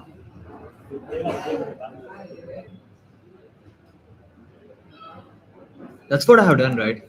So see, I'll just I just arrange. See, my assumption is that from for an L within r minus 100 we will find something. If you are finding within r minus 100 something, it doesn't make sense to consider L minus L plus 101, because L plus 101 will give at max minus 100, right? Or minus total minus 100, but L itself is giving better than that. So considering L minus 100 and L plus 100 and R minus 100 is what I'm doing now. L is 100, and see, small l plus capital L, small or minus capital L, that's the range we are trying to find. Let's just submit this. This would work, the complexity wise and all, but that's why it's an easier problem. But there are hints that this will work. The fact that they are asking us anything to do. See, do you know my golden rules? How we are using golden rules here? Because if there is a simple proof that this is a minus b is minimum and a is minimum, it can only be brute force. Otherwise, we cannot have a simple proof. That's how we use my that's how we use my simple proof concepts. Like that proofs are simple. That proofs are simple. Hey, should we try to see it?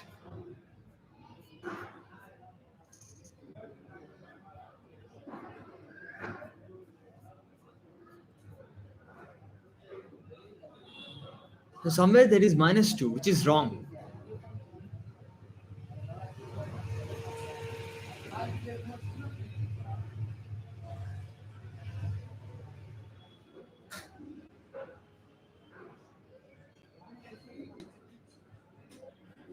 See, probably, are you here? Yeah, probably what have happened was this never got initialized, and then a into g and minus 2. That should not have happened, because this should have came into picture at some time.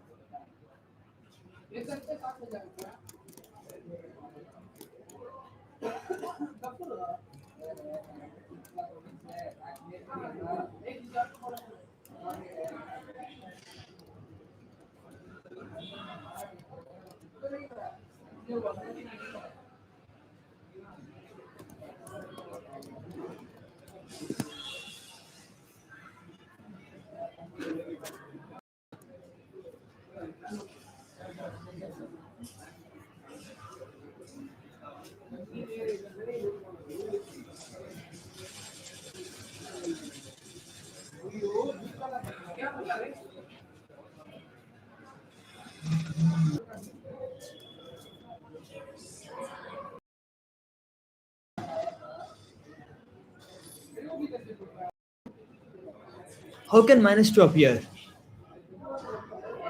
Because now L is not equals to R. Or this correct? Is this correct?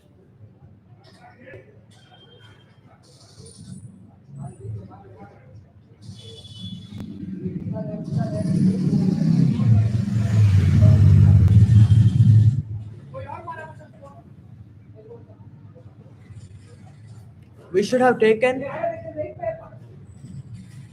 Whoa, oh. If it is being minus 1, that means it hasn't found anything at all. Right? If it hasn't found anything at all, that means this is small. We should increase this. Let's make it 500.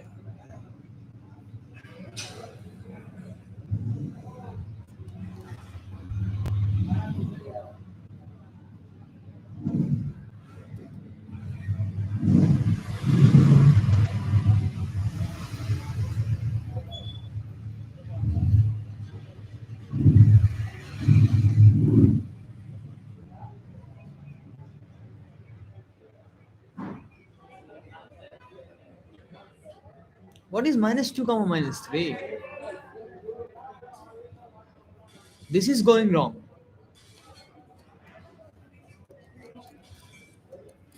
I mean, we should not look at those test cases, but for now I'm just looking at them.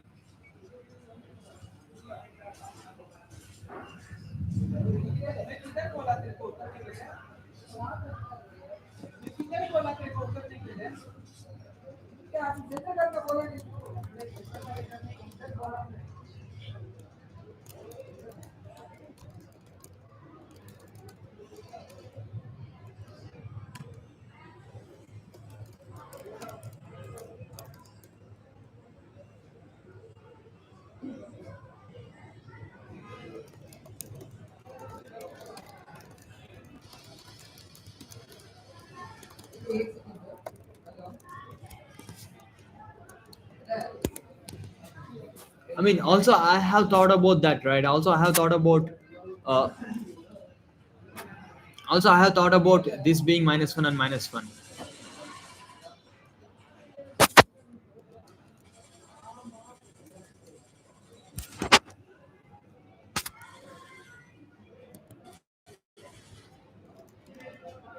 So here L equals to R, right?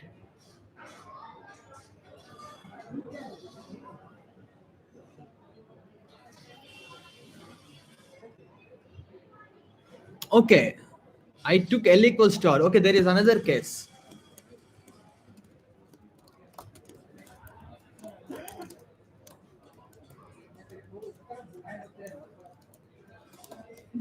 This is only one existing case. These are more than one existing cases, like two multiples are there. This is L is less than R, which is not even one existing.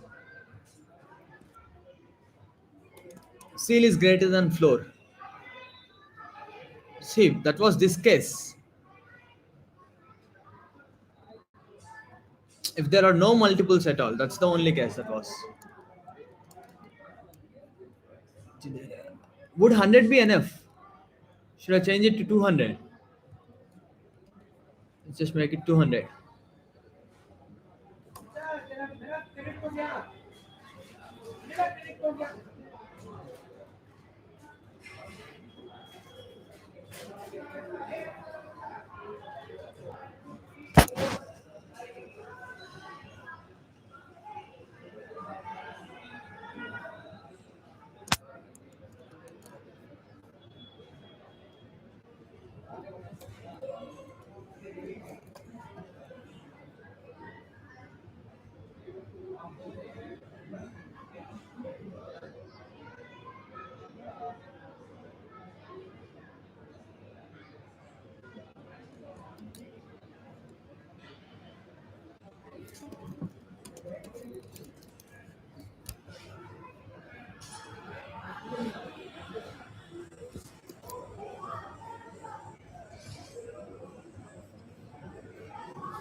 But if it is in queue, we cannot do anything. We can just try to go for 1900, because if it's in queue, what can I do?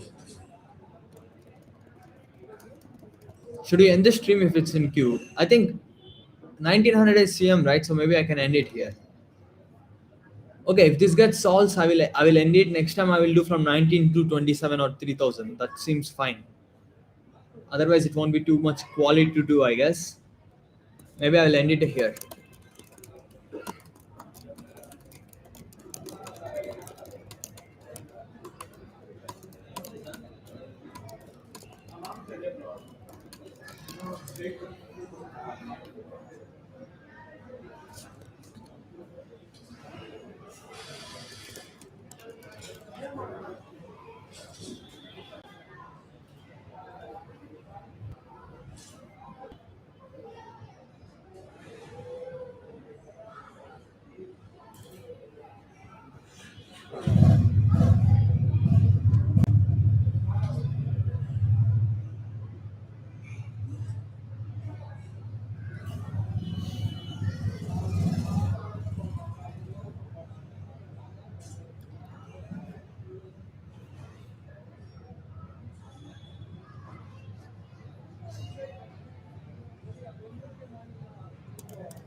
Let's draw a straight line and marks endpoints on it.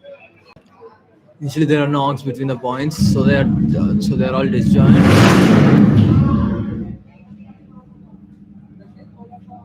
These people have no life. After that, Alice performs some operations. She picks three integers ai, di, and ki, and selects points ai up to so on. Okay, some things, small things, k can be big, and connects each pair of these points with arcs.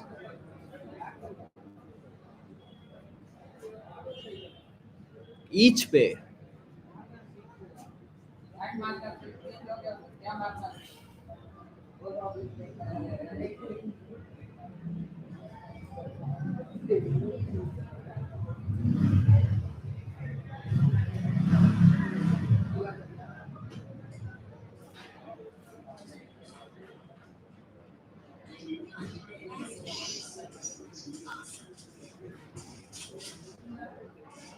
Okay, all of them will lie within itself. They're asking number of connected components. So this is not a bad problem. This is a good problem, I guess. No, I mean, by bad problem or good problem, this just uses some logic, and then we should be able to say number of connected components after all these operations. So AI and some things will get connected, like connects each pair of these points with arcs. All of them are connected. So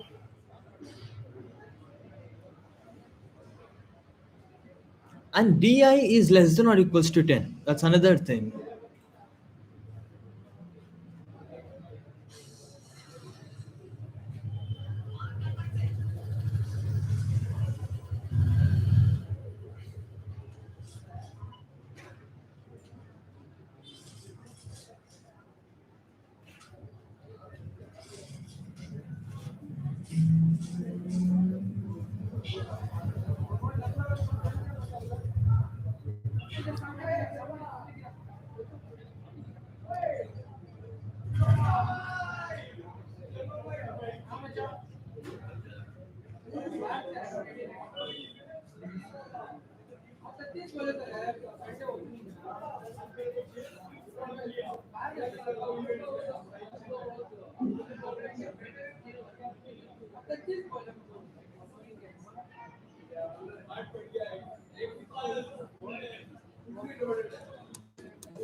I think this is a bit easier problem. So let's just try to solve this and submit it so that I can end the stream. Otherwise, right. So too many edges, but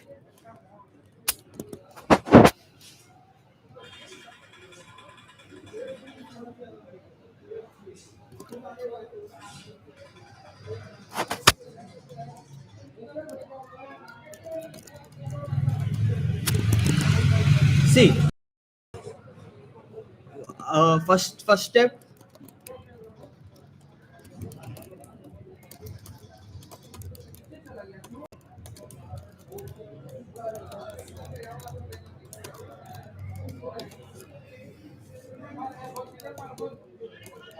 See, we can add just between this and this and this and this and this and this and this and this, but still it will be too many edges. But still it will be ki edges, right?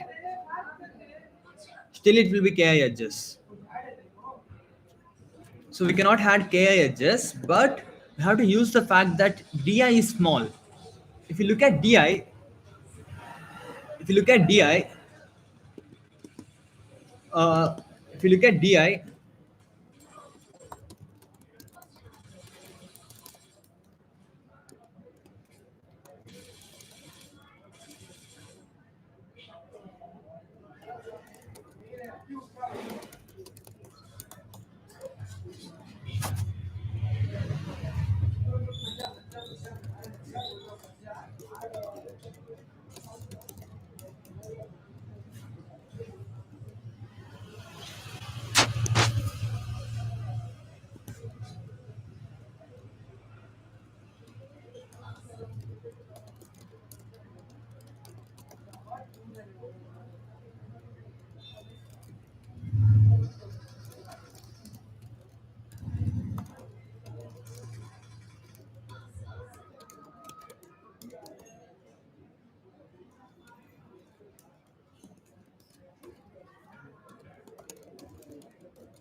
So what I mean is, hello, Abais, do you get this problem? See, within one operation there are so many edges, but yeah, but Lokesh, you woke up already. I didn't do too great in the stream, but yeah, I think I did okay. So if you see this problem, uh, at each time we are having k edges, like that's like too many edges. K is like around n, but each operation we are adding that many edges. But if we look at an operation, what all edges it will add is di is small. We have to use this. So this is a shitty problem that asks us to use a constraint extensively and then solve the problem. So because di is small and these are getting added to AI and then AI plus GI and then AI plus 2DI, that's all. Let's just look at the remainder of AI. Let's the remainder of AI be R. Then in this remainder, comma D, because all of these have same remainder, right? And they are adjacent in that. All of them have same remainder R. And if you look at R comma D, let's say D is fixed. We have different D's, 10 D's. So let's say D is fixed. If you see in that D, we look at one remainder, all of them are adjacent. So if we for R comma D, we maintain a graph. Here it's just a range that's getting updated, right? So here it's just a range that's getting updated. So we can just do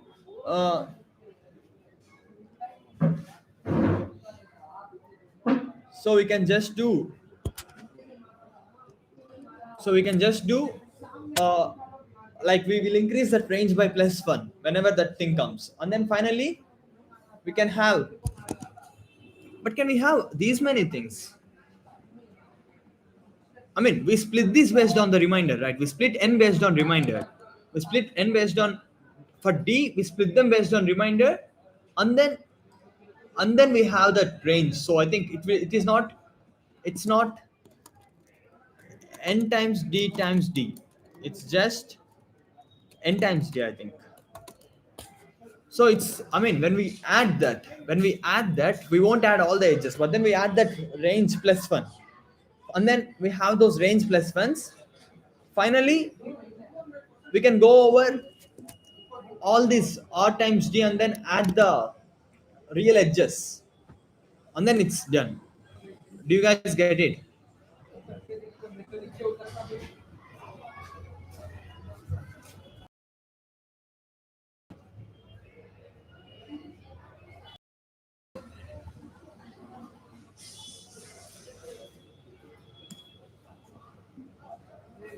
Okay, do we keep the same?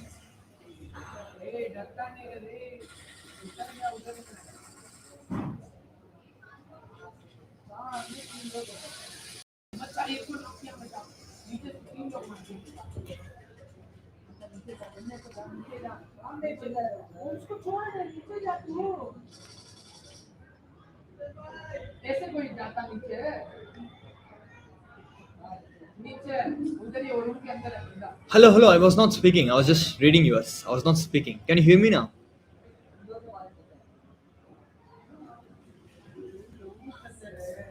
I think some people are outside shouting. They're playing PUBG. While I am jobless here trying to do a stream whole day. Okay, leave that. We can do that. But let's just get this accepted and then we'll try to submit that too. This is a simpler problem, right? So we many things are getting updated. Were you following this one, grinding? So this if you fix the remainder and if you fix the D, let's just assume that there is only one D. Let's just assume only one D. We look at only one D. If you look at one D, some remainder range is getting updated to +1. So this can happen multiple times, but still we have to maintain final connected components because of these edges, which is simple. If you assume these are in a line, it's just range additions, right? So we have to use them as range additions, right? So do you guys know how range additions will be? You know that, right?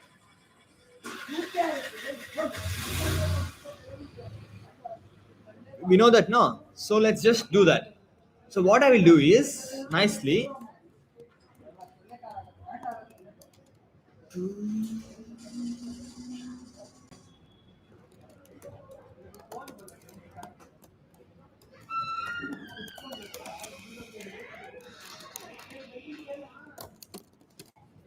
See, is it clear? Is this problem clear?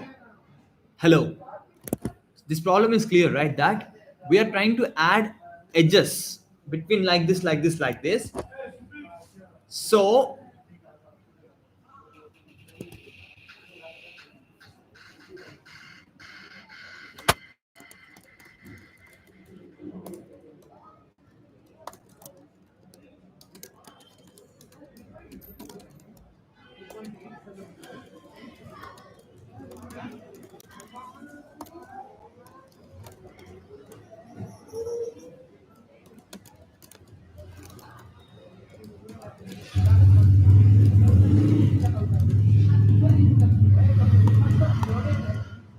So what I mean is, see, let's maintain an array. Okay. Okay. If array of x equals to 1 means there is an edge between x and x plus d. If you maintain this range, we can add plus 1 here, and then we can add minus 1 here, and then we will find the prefix sum. While doing the prefix sum, we add this value to a plus d, because d is fixed. We add this value to a plus d finally. Then when we do prefix sum, this will become plus 1, and then this will become plus 1, and then all will become plus 1, and then this will become 0, and then we will get our desired result. Do you guys get? We have to add this to a plus d in the d graph. In the d graph. Do you guys see how am I doing that? First, one thing is clear. Array of x equals to 1 means there is an x between x and x plus d. And now I want to add all edges from a plus d up to so on a plus k minus 1 into d, not a plus k into d. If I want to add all these edges, what I will add plus 1 here and I will add minus 1 here. And then in the final pre-processing, I will find the prefix sum for each d. So it's done. And then we have all the edges. When we have all the edges, we add them into the main graph. We find number of components in it. See, if it is graphs, at max we only do DFS, number of components, or sometimes maybe bipartite. That's it. There won't be many things in graphs. And this is just clear that it's brute force. 10 is screaming like, okay, we have to do brute force on 10. So let's do brute force on 10.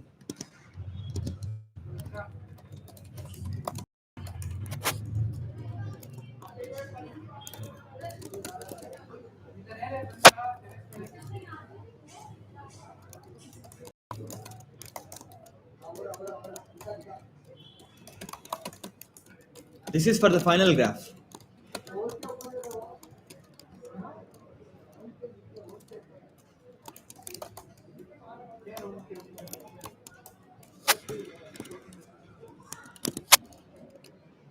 See, I even got rid of reminder. I don't even care about reminder. But when final processing,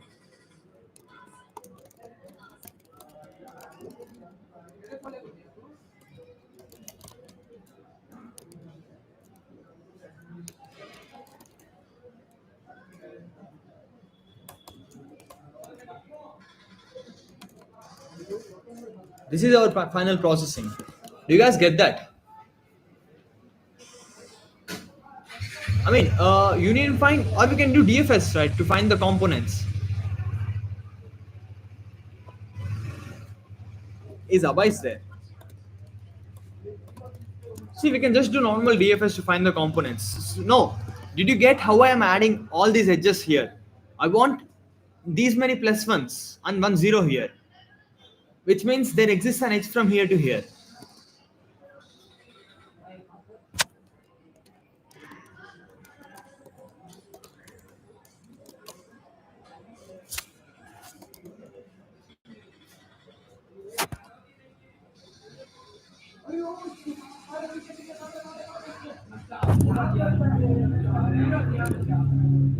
Lokesh,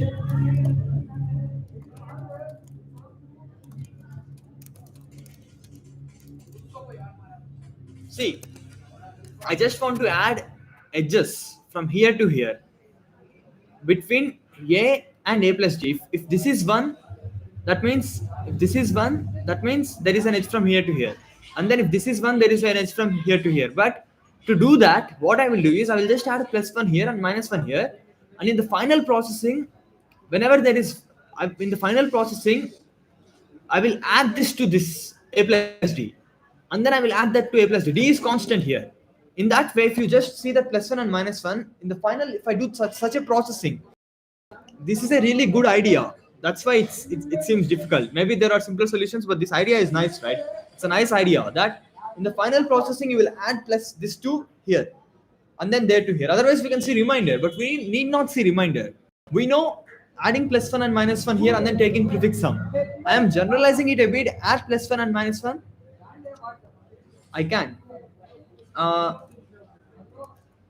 so we want to 1, 2, 3, 4, 5, 6, 7. Let's say we want to add edges between 2, 2, 4, 6. We want to add these edges. Means if our array is 0,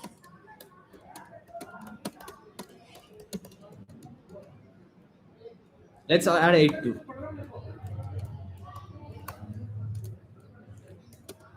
We want to increase all these things.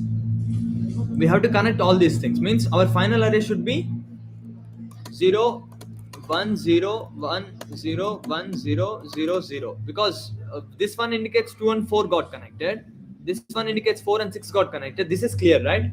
To do this, I want to go off k operations. But what I will do is, I will just keep the information that plus 1 here, minus 1 here. That's it. I will just keep this. But finally, what I will do is, I will find prefix sums.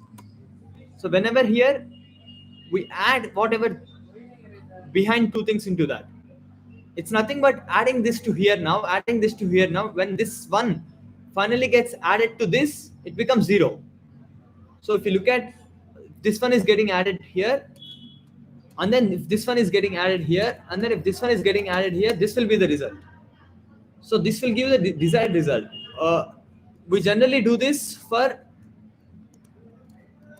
range plus 1. We do plus 1 and minus 1 and then take prefix sum. So here, instead of prefix sum, I'm doing prefix of I plus equals to prefix of I minus d, which is same as that. For here, we have to do I minus d, we have to add. And for here, we have to add I minus d. And for here, when we add I minus d to this minus 1, it will become 0. You get what it? Yeah. And that's it. This is a nicer idea. But still, I thought otherwise we can do for each reminder more implementation, right? Otherwise, we can do for each reminder. Then in each reminder, it's just linear array.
ऐसा क्या रखता है तू? मेरी पूरी जिंदगी का लौड़ा पूरी जिंदगी सब दिखाता है।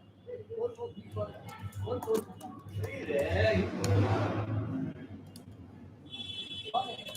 मैं कोई तो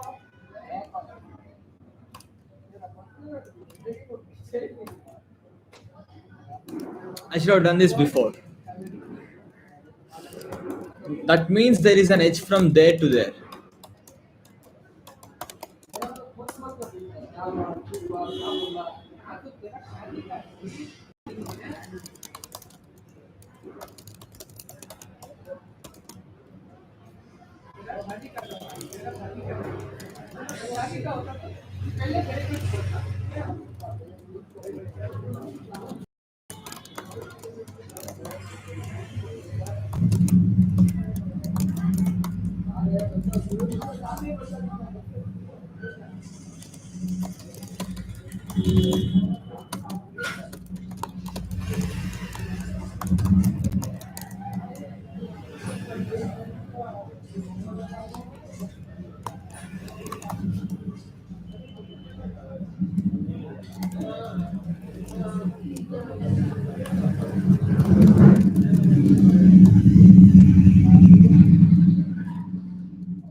Okay, 1800 is done. So we can stop here. Probably. That's good, I guess. See, Lokesh, I was not able to see your submission. Can you help me see it? It says I'm not allowed to see that. What's your CF? I'm ending the stream. I'm tired.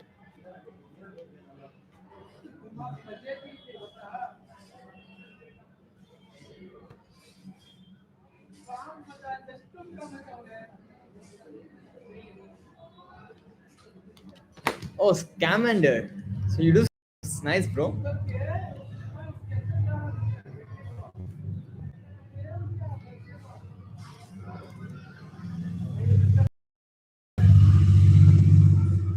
Damn, bro, you're 1629. That's great, bro.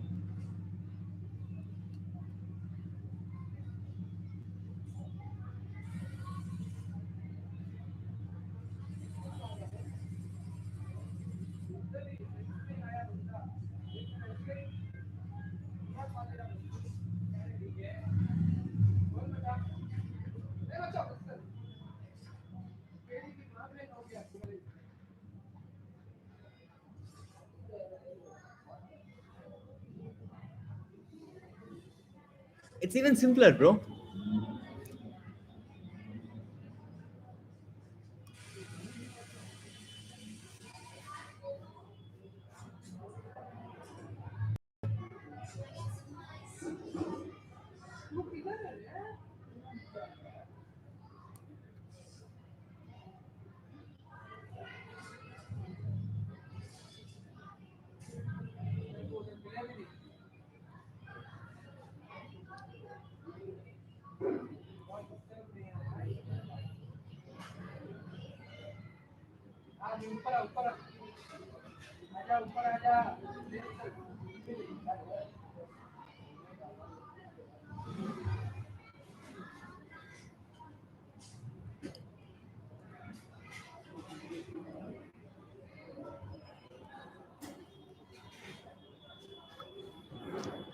I'm not understanding it.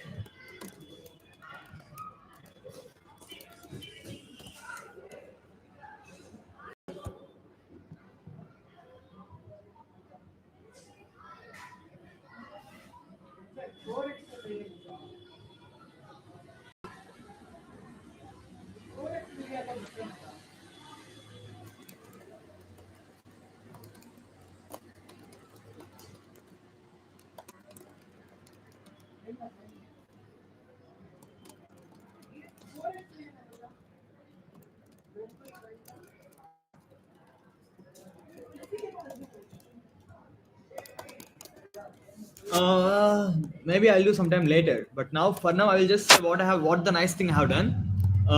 You have read this problem, right? A bit. Tell if you have read it a bit. Then I have done one nice thing. I will just tell you that nice thing. I wanted to add edges from A to A plus D, A plus D to A plus 2D up to so on. So I wanted plus 1 here, and then a plus 1 after D things, and then a plus 1 after D things, and then a 0 here. Are you hearing?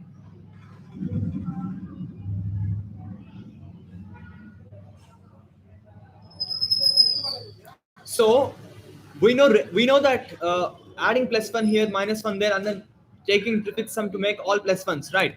I'm doing the same thing, but I'm adding plus 1 here, adding minus 1 here, and then I'm doing not prefix sum, but prefix of I plus equals to prefix of I minus d. What this will do is this will add this 1 to A plus d, and then that 1 will get added to A plus 2d, and then it keeps going like that, and then it comes here, and then it becomes 0. So that's the idea I have used. Instead of fixing reminder, initially I was thinking about fixing reminder comma d, right, maintaining these many graphs, but I thought, okay, that many graphs are not needed. You can just have one graph, I mean one list for one d. This array represents, if this array has some positive value, means there is an edge between x and x plus d.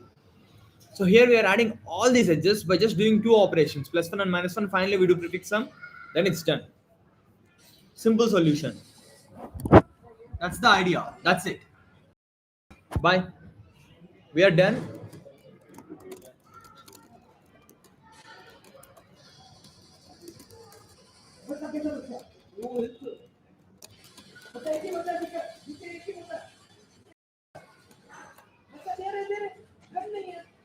Today we did 8, 9, 10, 11, 12. Okay. You want to try that, right? Maybe you can debug it and send it me on WhatsApp.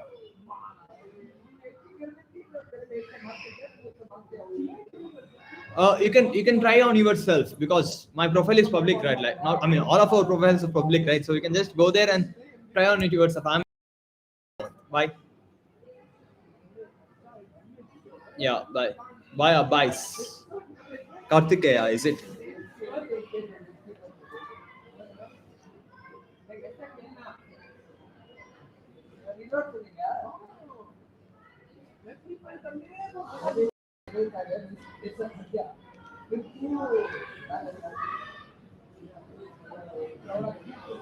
Yep, next stream.